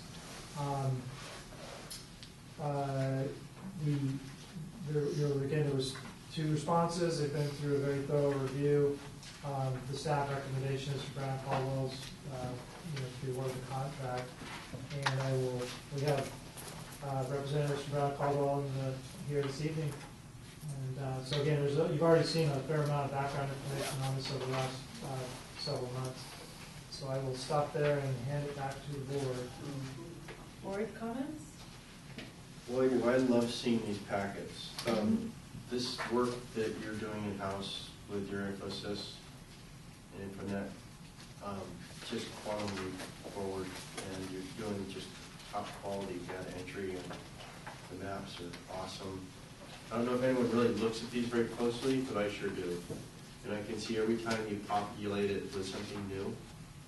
So I know that it's how hard it is to get to that kind of detail and have the time to do it with the limited amount of staff you have, and I really appreciate it. I know people are putting in a lot of their own time to get it done, so I want to make sure Catherine knows that I said that, and of course, Randall, you can hear me. And now I'll want to hear what you all have to say. Any questions? Well, I already know what you're doing, so I don't have any questions, so you got my support. Well, I've got some concerns, you like your one. So it says the proposals are available for public review at the district office at 2960 Current Boulevard, Santa Fe. I don't need to go down to 2960 Current Boulevard to see the bid documents. We're told that this is the person to get the bid. I don't know if this is the low bidder or not. There was one other bid. I see nothing in here that talks about the other bid. We had offered to include both of the proposals in the board packets, and we sent that request about a week ago, so we would include them if you would ask if anyone was interested in receiving them, because we had. Oh, you need to understand, excuse me, I don't mean to interrupt. No, go ahead, Frank. I'm spending $750,000 of the public's money tonight, and I need to know if the other bidder was a lower cost. In fact, I won't be voting for this motion. I'm really concerned about it. You know, we say we can't handle large capacity CCTV. We have $1 million CCTV crew with the equipment, et cetera. We can't handle large diameter pipe. We can't handle small diameter pipe. The 4-inch laterals, we can't handle that. I'm not sure if we need a CCTV crew. I'm not sure if we need a CCTV crew. I think maybe we ought to contract it all out and eliminate the CCTV crew and pay for it that way. We used to do that, and it was more expensive. And less effective. And less effective with that worse data recording. So anyway, you know, Condition assessments either. you can vote for anything you want. I haven't seen the bids. I don't know who the low bidder is. And you know what? Maybe we don't need a board. Maybe just let the staff run this whole operation, and the board could just take a hike. Tempered. It's not temporary. It's a Sounds fact. like to me. Tonight you're spending over $3 million of the public's money. Here's a $775,000 item, $750,000 item. You don't even know what the bids were. Well, there's two Good luck. bids. Thank you One's very the much. other bid. That's all my comment. Thank you.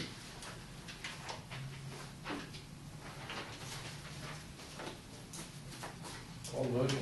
Oh, wait, does the public have any comment? Yes, I'll let you go out to the public. Any comment on this item? This has been in the works for a while.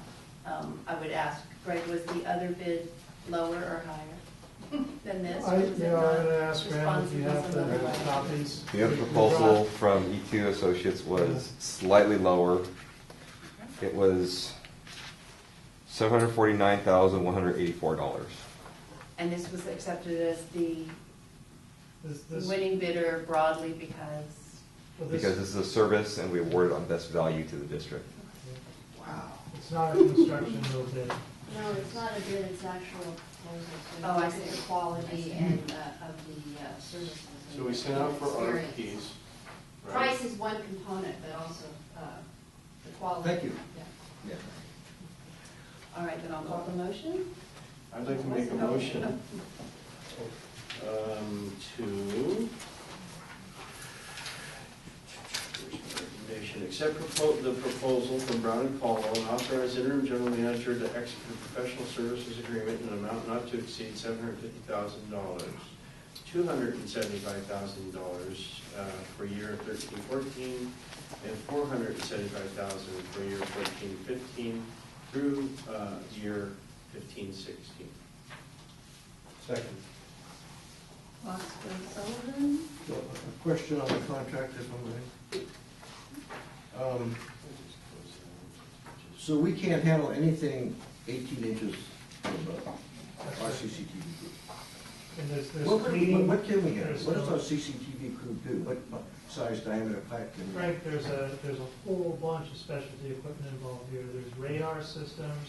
This is not run-of-the-mill, off-the-shelf technology. That's why we're going out.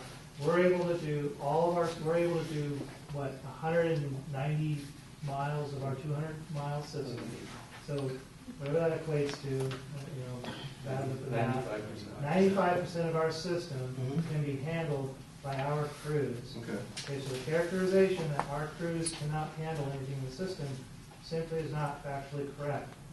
We don't own the laterals. We have a policy that we do not deal with the private property laterals. At some point in the future, the district wants to tackle private laterals, which we now have a list of about 20 vendors that do that work for us. We can make that decision. This is work that is highly specialized, incredibly complicated. You're dealing with, it's simply specialized work. We're not set up to do it. We are set up to handle 90 to 95% of our system. This is the 5+ of the system that is beyond our capability. It's too big, it's too deep, there's too much debris to haul. The special technology and tools that are used to do the condition assessment are not ones that we have in-house. And they don't, Brown Caldwell doesn't have them in-house. They are going to rent and bring in specialty vendors that do nothing but bring in the high-tech equipment to do the condition assessments and so forth. So this is really not normal work. It is outside of our scope. So. And you have no problem going with the second bidder? No, it's a qualifications based. It's Right. not strictly. Now, the reason I stated that we can't have a 4-inch pipe is last month I voted against it, $30,000 to hire a consultant, to hire consultants to do these laterals. I said, it was my position that we ought to be doing this in-house with our own crews rather than spending another $30,000 of public money if we can do it in-house. So that's where how I came about that. We can't have a small bank either. Anyway. Okay, we have a motion and a second. All those in favor? Aye. Aye. All those opposed? No. Abstain. The motion passes. Item number 15, consideration of approving change orders related to the Group A projects. Okay, so this is the board pack, or what you have in front of you right now is just the final closeout set of activities on the Group A sewer rehab work. So just for background, remember we started this fiscal year with what we called the Group A and Group B sewer rehab projects. They were their original genesis, whatever you want to call it, their origins are in the 45 board directed repairs. They became a regulatory order. We approved them into Group A, Group B for construction efficiency reasons, and the Group A work is complete. The contract was awarded, the work's been done, and what you have in front of you tonight is the contractual closeout of that project. I will point out that overall, from a cost management and change order perspective, the job has come in very, very close. I think less than 5%. Less than 5%. Less than 5% change orders on a pretty complicated, fast-paced job, so I think that was a good outcome.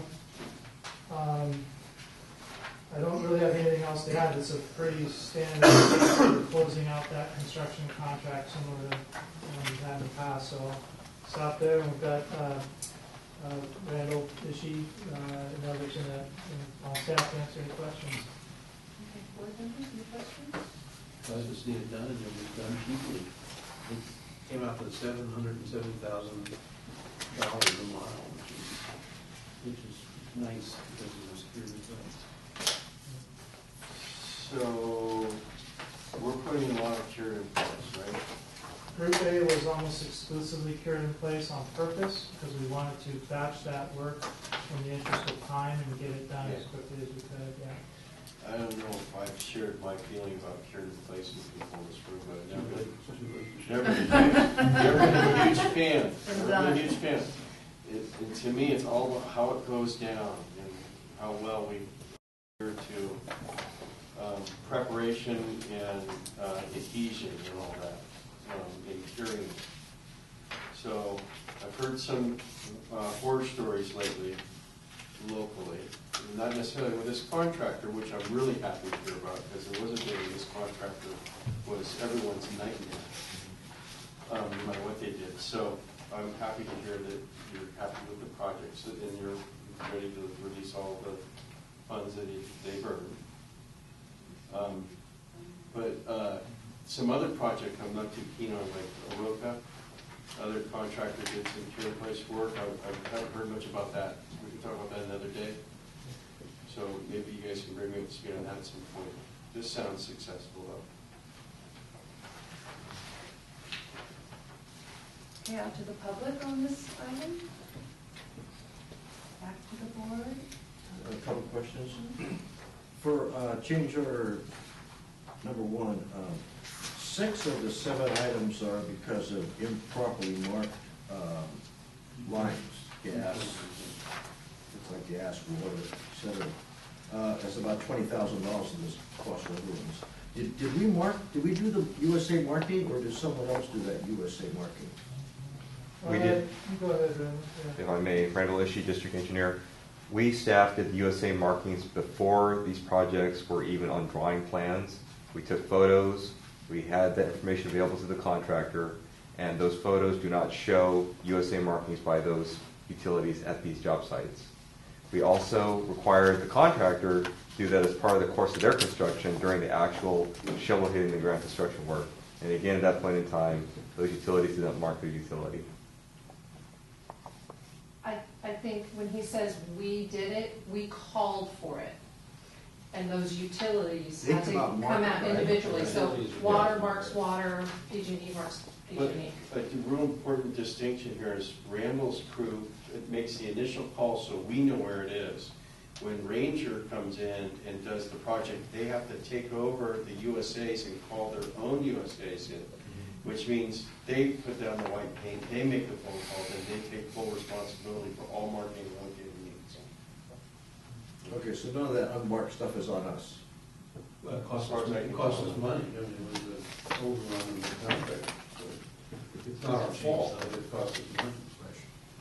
Should we have done a better job at it, or is it just that those things happen? I know other districts have this problem, you know, Yeah. even when they mark them themselves, they miss them, so. Yeah. Okay. Yeah, a lot of times, the utilities can't find their own utilities, and they're not marked, so there is a certain challenge to being made, remediating the cost. That's a good question, and I'm kind of curious why we're bearing the burden of the non-remediation, if in fact it's a challenge for remediation. I am not counsel, but I can say that for the contract specifications, there's a clause in there that speaks to the California Government Code 4200 series about USA markings and unmarked utilities. Right. It does say in the contract that in order to keep the progress of the project moving forward, we, the owner of the construction job, acknowledge that our contractor comes across an unmarked utility and has to make provisions in order not to break that particular pipeline. That's law. If we allow them to break that pipeline, then it's obviously a construction issue and many other different things. If it were not marked and it were hit, that would be definitely grounds for a government code claim against the other utility. And those are costs that are recuperable. So these have already been qualified so they've been qualified that it wasn't necessarily the latter of the two recommendations or sightings you just gave. But in fact, we told them to go ahead and go through utilities if they're in our way. Let me clarify that. I gave some framework of what generally happens on a construction Okay. job and what the contract clauses speak to. The contractor that the district had hired on the project, Ranger Pipelines, did not break these utilities. They hand dug, took extra particular work,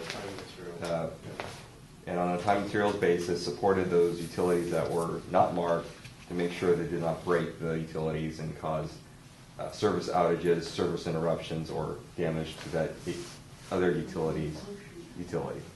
So the law doesn't necessarily give us recourse regarding to recoup our T&M costs for those utilities that weren't marked on our projects. Not to my recollection. Okay. Yeah. Then for change order number 2, $28,000 of it is for remove and replace existing sewer laterals at $5,600 a piece. Were these private sewer laterals that were replaced? I'm going to defer to Randall. I think all of our laterals are private. I don't know all, but Randall, do you want to comment on that? Yes, may I ask for clarification on which item that is on the change order 2? We have the So number. I'm on 18. change order number 02, Oh. so number 5, 18, 80, 84, and 92. The change was 5,000 because of it was 20,000 originally, went up to 32. Is that what you're talking No, about? no, no, no. Alright. What I'm saying is that you require $5,600 for these changes, right? Those are on a per bid quantity occurrence basis, so I can explain and elaborate on that. At the time of bid, the contractor has a bid schedule to bid off of, and the contractor, agree to a certain bid price per each of these items, whatever the unit may be. In those cases, on these bid items that you have cited, Director Egger, they are all on a per occurrence basis for digging up and replacing a Y connection on the sanitary sewer main line, then reconnecting that lateral back to that Y appurtenance that gets put in the ground. The contractor for the project had bid each of those at $5,600 per occurrence. The second from the right-hand column represents the original as-bid estimated quantities for different job sites. The column on the far right-hand side shows that change in quantities. Per the balancing change order and contract law requirements, we have to rectify the quantities that are actually put into the ground versus those that we know of at the time of bid. This change order rectifies those quantities what actually got installed into the ground. There were certain instances where an additional dig up and replace an existing Y connection had to occur because there was some construction issue discovered in the field. Sometimes the Ys degrade when time goes by, and sometimes the break-in factory caps further degrade over time, and so by the time the contractor gets out there, we discover that there's more of these Y replacements that have to occur. Okay, thank you. Let me explain where I'm going with this. If these are sewer laterals, can we pay for these increases, change orders, with our sewer lateral replacement fund that we have out there? It was a 200, how much we put, 275 or 300,000 in the sewer lateral replacement, and then take credit as far as our state requirement for laterals with the dollar value. I'm just trying to see if we could do an accounting situation that would enable us to in effect take credit for these laterals under the Regional Water Quality Control Board's requirements, and also fund those increases out of that lateral fund rather than our general fund. Well, to take it in two steps, I think the first question is, do we get regulatory credit for lateral work that we do under this? And I don't know off the top of my head, and I don't want to give an answer, I'm not sure. Property owner owns that lateral from the origin to its termination point, including the connection at the main. During a capital project, the district should be able to use lateral grant funding to pay for it and still get credit from the state on it. You're returning that lateral to the owner after doing the project with public right of way. But these are all Ys, these aren't. These are just the Y connection. That's a Y connection, it does not address the whole lateral, but you should be able to get credit per foot, the way I see it, or have. If I may, my recollection of the private lateral grant SEP in R2 2012-0055 says that the lateral replacement must be done by the private property owner.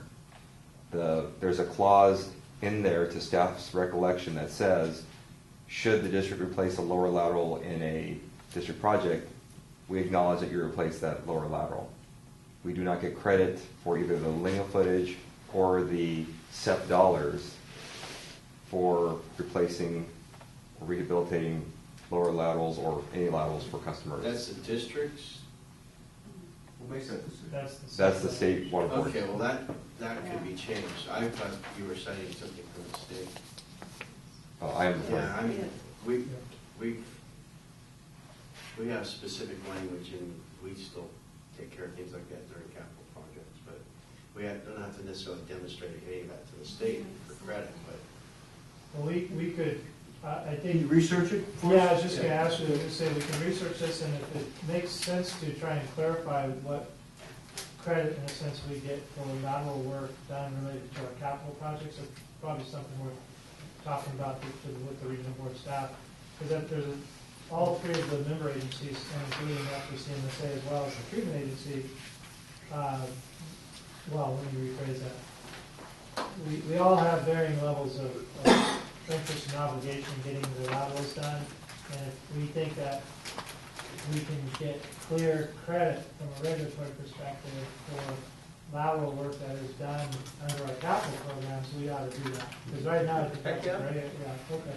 Well, That's all. okay, very good. That's what I'm going with the whole thing. Don't get real defensive about it. All right, anything else on this item? Motion, please? I move that we Yeah, that's. approve contract change. Goodness. Are you done, Dan? So, is there a motion? Do we need a motion? Yeah, I think Peter was about to I make. was starting, but I didn't know if Pam was done. Oh, I'm sorry. I'm done. You're done, Thank you okay. for asking. Approve contract change order numbers 1 and 2, approve progress billing number 3, in the amount of $269,366.94. Adopt resolution number 13-1471, approve final acceptance and authorize the general manager to file notice of completion for the fiscal year 2014 gravity sewer rehab project A, and to authorize the release of the 5% retention at the end of the 35-day period. Second. Sorry.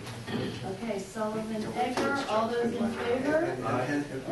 Just for the note, the minutes will note that staff should review the possibility of state credit. Whatever credit we can. Yeah. Okay, all those in favor? Aye. Aye. Opposed? Unanimous. Item number 16, consideration of awarding contract and authorizing the general manager to execute construction contract for fiscal year 2014, Group B. Okay, so this is basically the second half of the topic we were talking about. So Group B was always planned as a second phase of this year's gravity sewer work, and it was separated out based on those areas that we thought needed more design time and evaluation, and also that we wanted to be evaluating a range of construction methods. In other words, it wasn't clear cut that they automatically were most favorably addressed for CIPP construction method.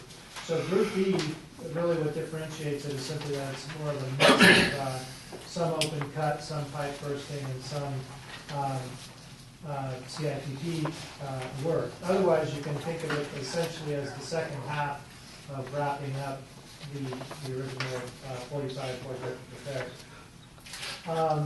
We went through our standard public bidding process after getting approval at the last board meeting. We had, on a positive note, a significant jump in the number of bids compared to when we did the Group A work. We had 5 initial bids on this. 2 of those eventually were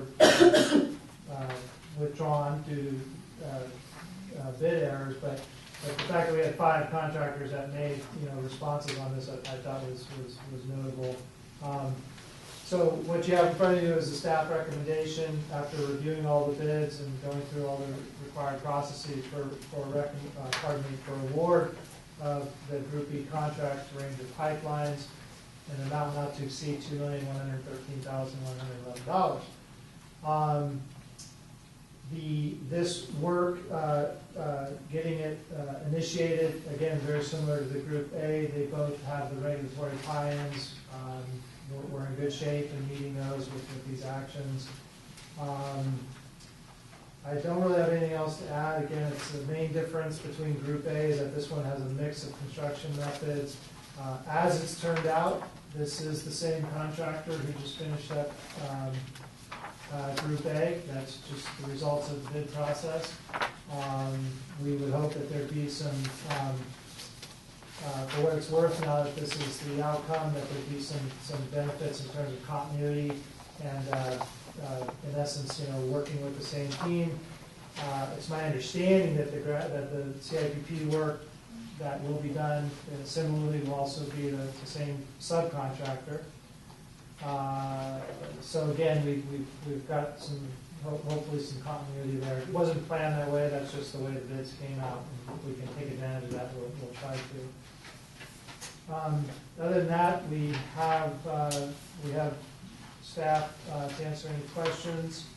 And I think, do we have Representative Harris? Yeah. Thank you. Thank you. So Harris. George Phillips from Harris. Thank you. So Harris has been our construction management and design consultant on the Group A, Group B work.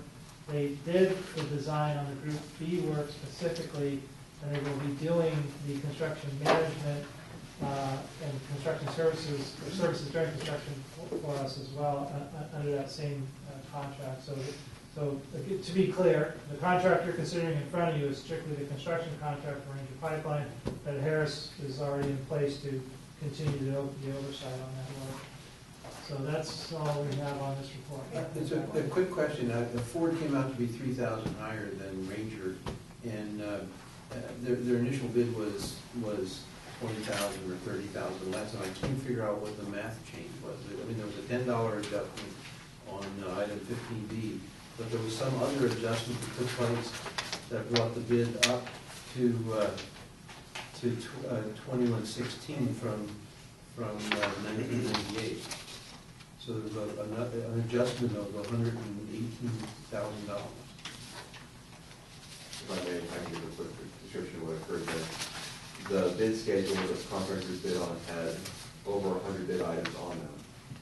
Per the bidding procedures, when there are bid quantities and bid prices, the overriding factor is multiplying your bid price that you say it's going to cost you to do per foot, per piece, per whatever it is, per sum, times the amount of that particular item. W.R. Ford, unfortunately, did not multiply the numbers across correctly on a couple instances, and when you add all of those 100 rows of items up, the numbers come out differently and higher. So why was the only thing mentioned the $10 adjustment when it was actually $120,000 adjustment? I mean, it seems that there must be another way of stating that there were multiple mathematical errors leading to a $120,000 adjustment.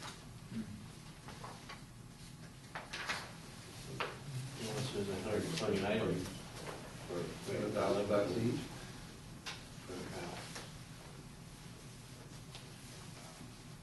I mean, I may be a little wet here, but it just didn't add up.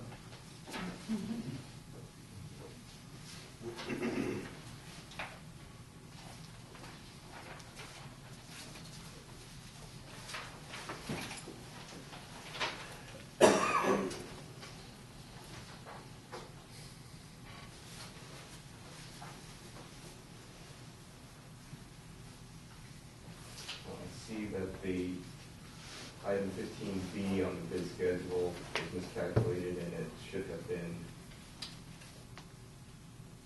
total results in a total bid price of $34,749, and that's $35,000. No, that's $10. Because the original price was $739, and it was bumped to $749.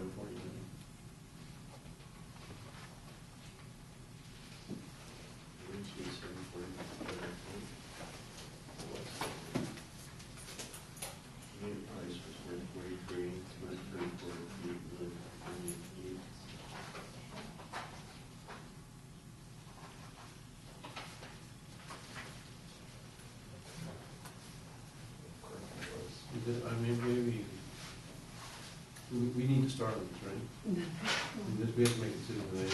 But we have, Can we, while you're looking, Randy, can we approve the change to the board meeting? I think that will be non-controversial. Okay. So while we're getting that answer, we'll jump to item 18, if everyone's okay with that? Okay, I To approve. CASA Winter Conference attendance and moving the January 15th board member. I think you probably call for unanimous consent. Is there any questions? Julie, am I allowed To to? authorize the January 15th board meeting to be moved to The 22nd. 22nd date. Yeah. There's a motion. Well, it also Is it authorizes funds to attendance. send folks to CASA? Yeah, it authorizes attendance. Authorize attendance. Yeah. Okay, Edgar, are you seconding that? Yes, I'm Mr. seconding Sullivan? All those in favor? Aye. That's unanimous. And back to item 16, we're so glad to look. Oh, yeah, I'm guessing it was it's $118,000 error, the way I'm looking at Yeah, you know, well, I figured 170. but it. They added the column on? Yes, they added the column on. Perfect, that's all I need. Okay, So you gotta write that down, Randall. so now we're back on this one. Yeah, I mean, all right. So did we tell them they added the column wrong? Is that what we did? We call, Staff called the airport, and they already knew the mathematical error. They already calculated out the number After they after they submitted and told me that their bid was 2.116 million. So the number they had calculated. They were changing the bid? No, if you have a mathematical error, you're allowed to correct it, and we're allowed to reject it if it's egregious. It's really different. Wow. But it turns out they're 3,000 above. So, you know, So- I'm used to seeing all the bid documents in all the years I've been with public agencies, so I'm really sorry I don't have these bid documents so that I can make the comparison this evening. You know, the recommendation is staff recommends waiving the irregularity of the bids received and award the contract to Ranger.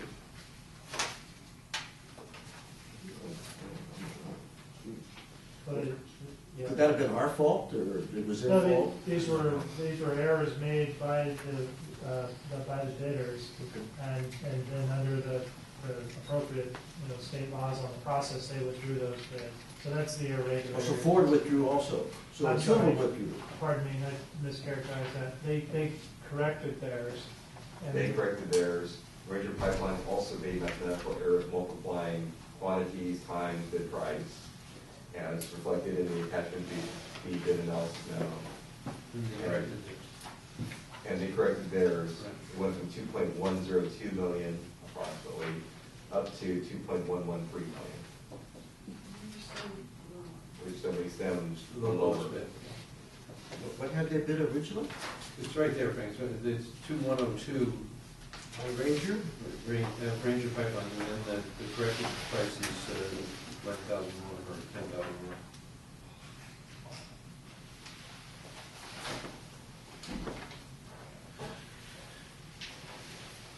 It's interesting that all the bids were so close from. They don't really change the price of the bid. They all track They all down. compete each other against each other. They're all advertised, so everyone can see what everyone else did after it's been. So do we recalculate all the bids separately? Is that what we do? One everything out? As part of the procedure, staff and council have to. For all bidders? For all bidders. Unfortunately, the attachment to the memo did not get printed out, so I would like to hand out a copy of that. That's an attachment. With the results. It's the withdrawal letter, it is the spreadsheet, and it is the license of the contractor.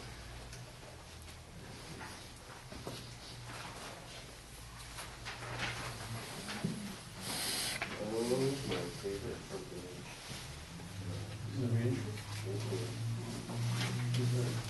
These guys. Okay, so, any other questions from the board? Yeah, I have questions. Okay. On the spreadsheet, this Bay Pacific was the lower bid. Yeah, they subsequently withdrew.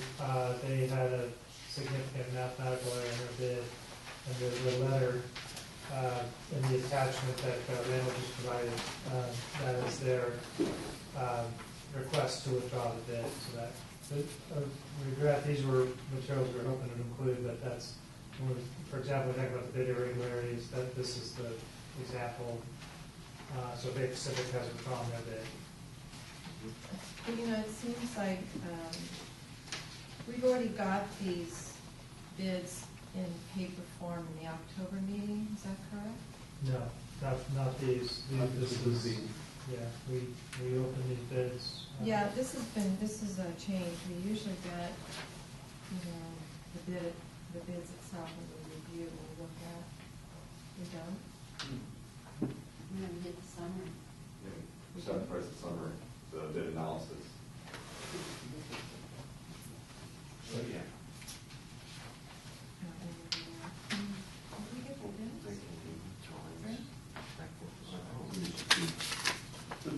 The bid itself had an inch thick.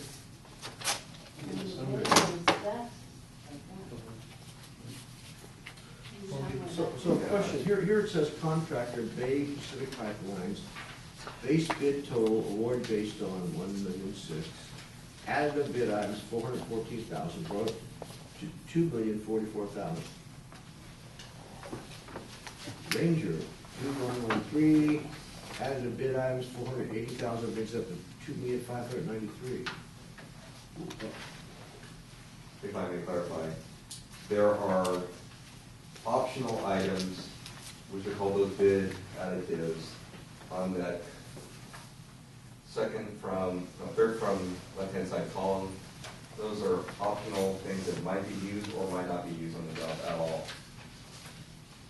The bids are awarded on the base bid, not with the nice alternates that could be done instead of what's originally on the plan specifications. So where it says total of base bid plus additive bid items, that's, why is that even there? That would show that that's what the two added together. So we asked for the additive bids as part of the bid, but we make the basis we make the decision on the basis. On the basis of the base bid. Might they come back, might Ranger come back and want 480,000 more from us? They would not be able to exercise the 484,000, that's whatever the figure is. Can we get, or can I get, I need to know what the rules are. I don't know what the rules are. on this So the bid. rules we're following, and these are, I mean, this is you all. don't have, I don't want to take the time out. I can get educated, but it doesn't feel good to award $2 million and we're asking these questions. Well, the questions, I mean, there's two things. One, some of these questions deal with really, this is a very prescriptive public bidding process that we're following. You know, a lot of this is spelled out in the state code. So there's not a lot of variation in how we're allowed to carry this out. And there's some, obviously, you know, this would have been handy for you to have at the beginning, but the results of the bid are, you know, that's all I'm really trying to say is that this isn't a process we get to make up and change, et cetera. This is, we're really following, you know, the state public contract code on this. So there's not a lot for us I don't know, when you say explain the rules, I guess rules to me means we're following the state contracting code. Well, I've never seen this before, this additive bid item. Additive bids are a standard Never seen that feature on before. public works projects. When you have work that you're not sure you're gonna get done, but you wanna make sure, you wanna have a firm price if you elect to do it, you have an additive bid item that they commit to, and now you've got something in the contract that you can refer to. That's interesting. Based on that, WR Ford's a little bit, If we decide to do the whole thing. Yeah, I mean, I really don't feel comfortable right now awarding this bid. Bid documents determine how you decide the lowest possible. Yeah, That's essentially the law, isn't it? that's, yeah, you have to follow the bid documents. If we don't have to award, we can actually have the additional items rebid if we want. Or just choose not even to do them. Yeah. Yeah, you put them in there so in case you want, you have the price locked in. It's to fit your budget, really. It allows you more flexibility because you don't want to exceed your budget by including everything. So I know that we were worried we were going to get high bids, and if we put everything into the base bid, it would have exceeded your budget. So we put some additive bid items, separated the least important of the package as additive bid items, such that if we got good bids, we can put it inside the budget. But if we exceed it, you know, then we only want to stay with the base items that we definitely want to do, and we can do the other additive bid items, we would include it. Because we don't know how the bidding climate is going to be at any particular point in time. Okay, so we're not doing the additive No, bid items, period. The We're not doing contract it. is only for the base. Yes, yes. We're going to do the base bid items because we didn't know where we were going to be with their bids coming in for what we wanted definitely to do. So we're not gonna do any additive bid items, none. If, whatever the budget is now that the district determines that they want to It has to do. come back to us, and we have to. Well, WR Ford's a little bit of it. No, Well, we most certainly are if you do the additives. No, but we award it based on what we tell them in the contract that they will be awarded on. So everybody agrees, this is the playing field. Give us your numbers for the base bid, and that's what's going to determine. You can't choose, if in the Good bid luck. documents Thank you you. say that you're Thank you. selecting based on a certain Criteria. criteria, then you can't change that in the selection according to public contract code. So you can't decide you're gonna choose a total bid. You have to follow the contract. Let me ask our attorney, have you reviewed this contract? That's, actually, first, who prepared the contract that was signing with Granger? And number two, have you reviewed it? The bids and specs,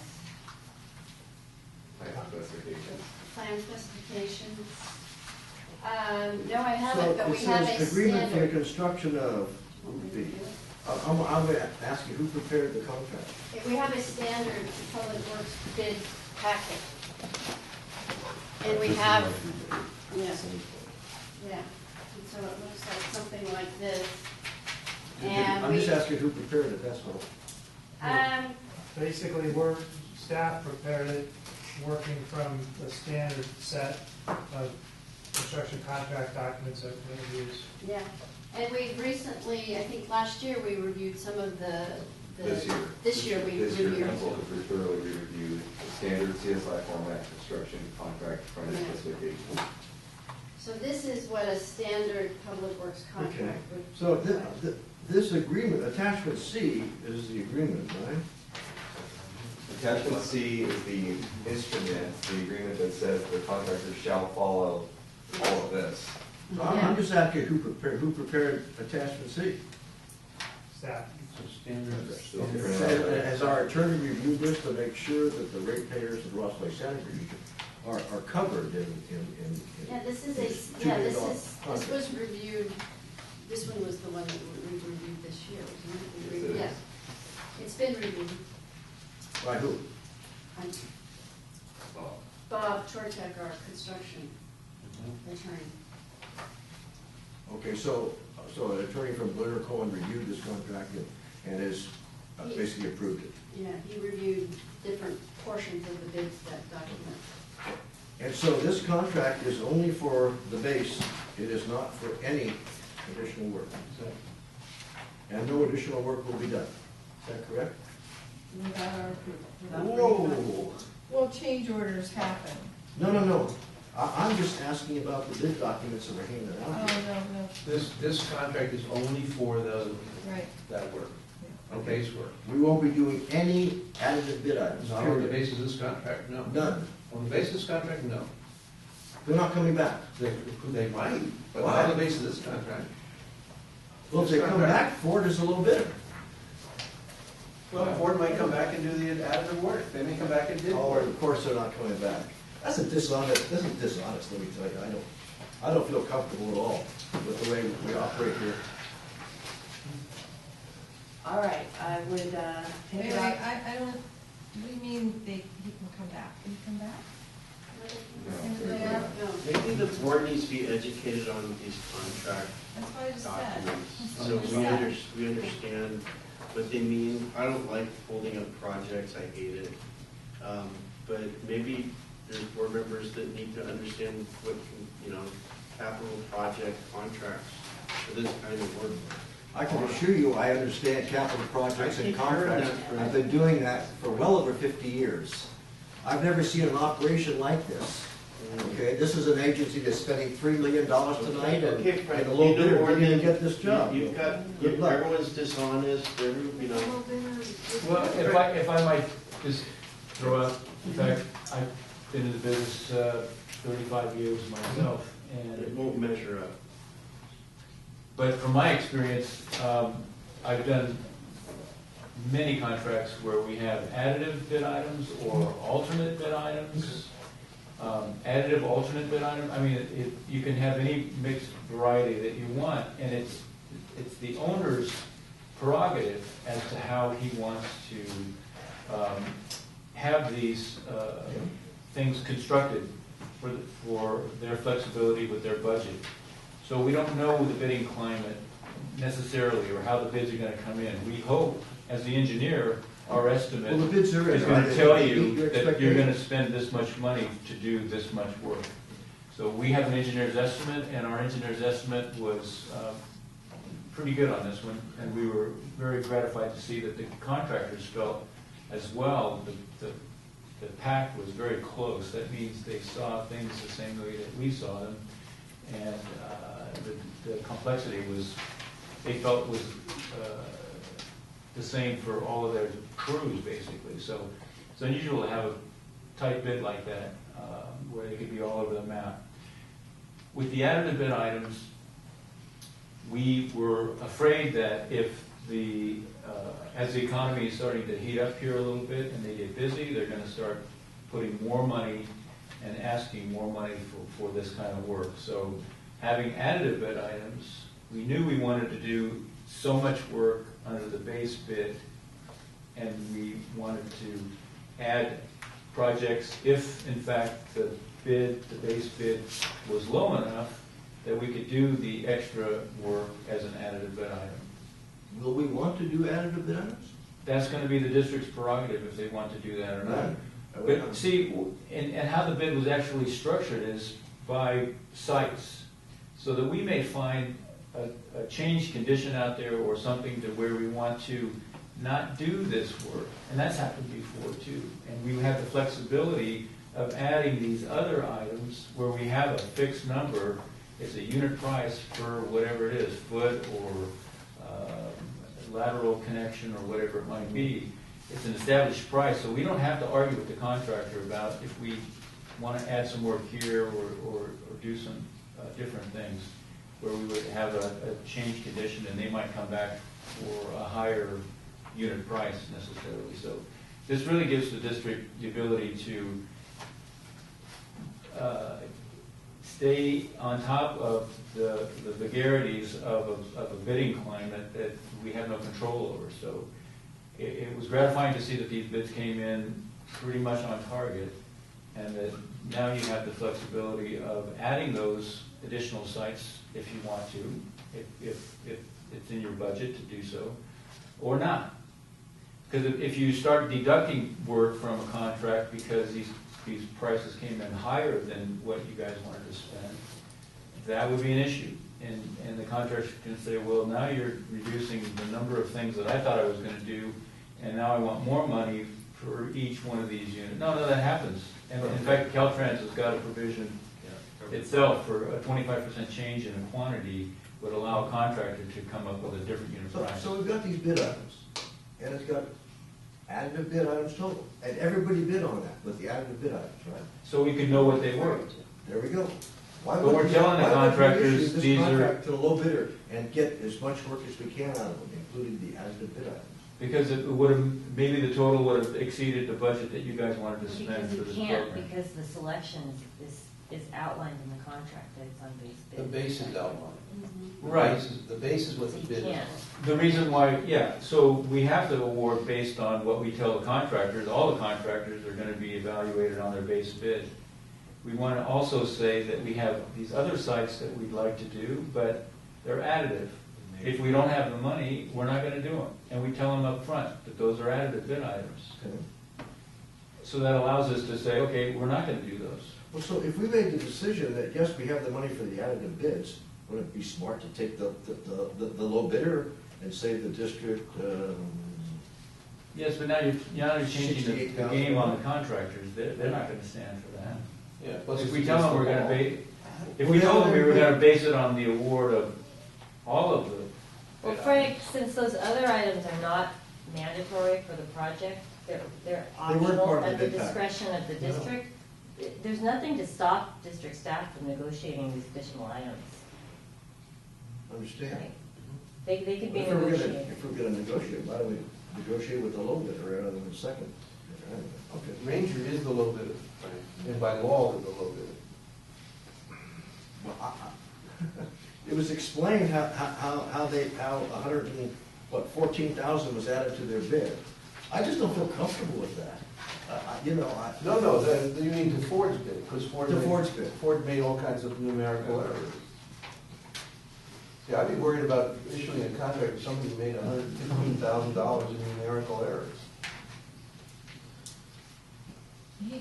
Is he the one that pulled his contract? No, the other. That was, Boy, you just go have fun with them, especially in this arena.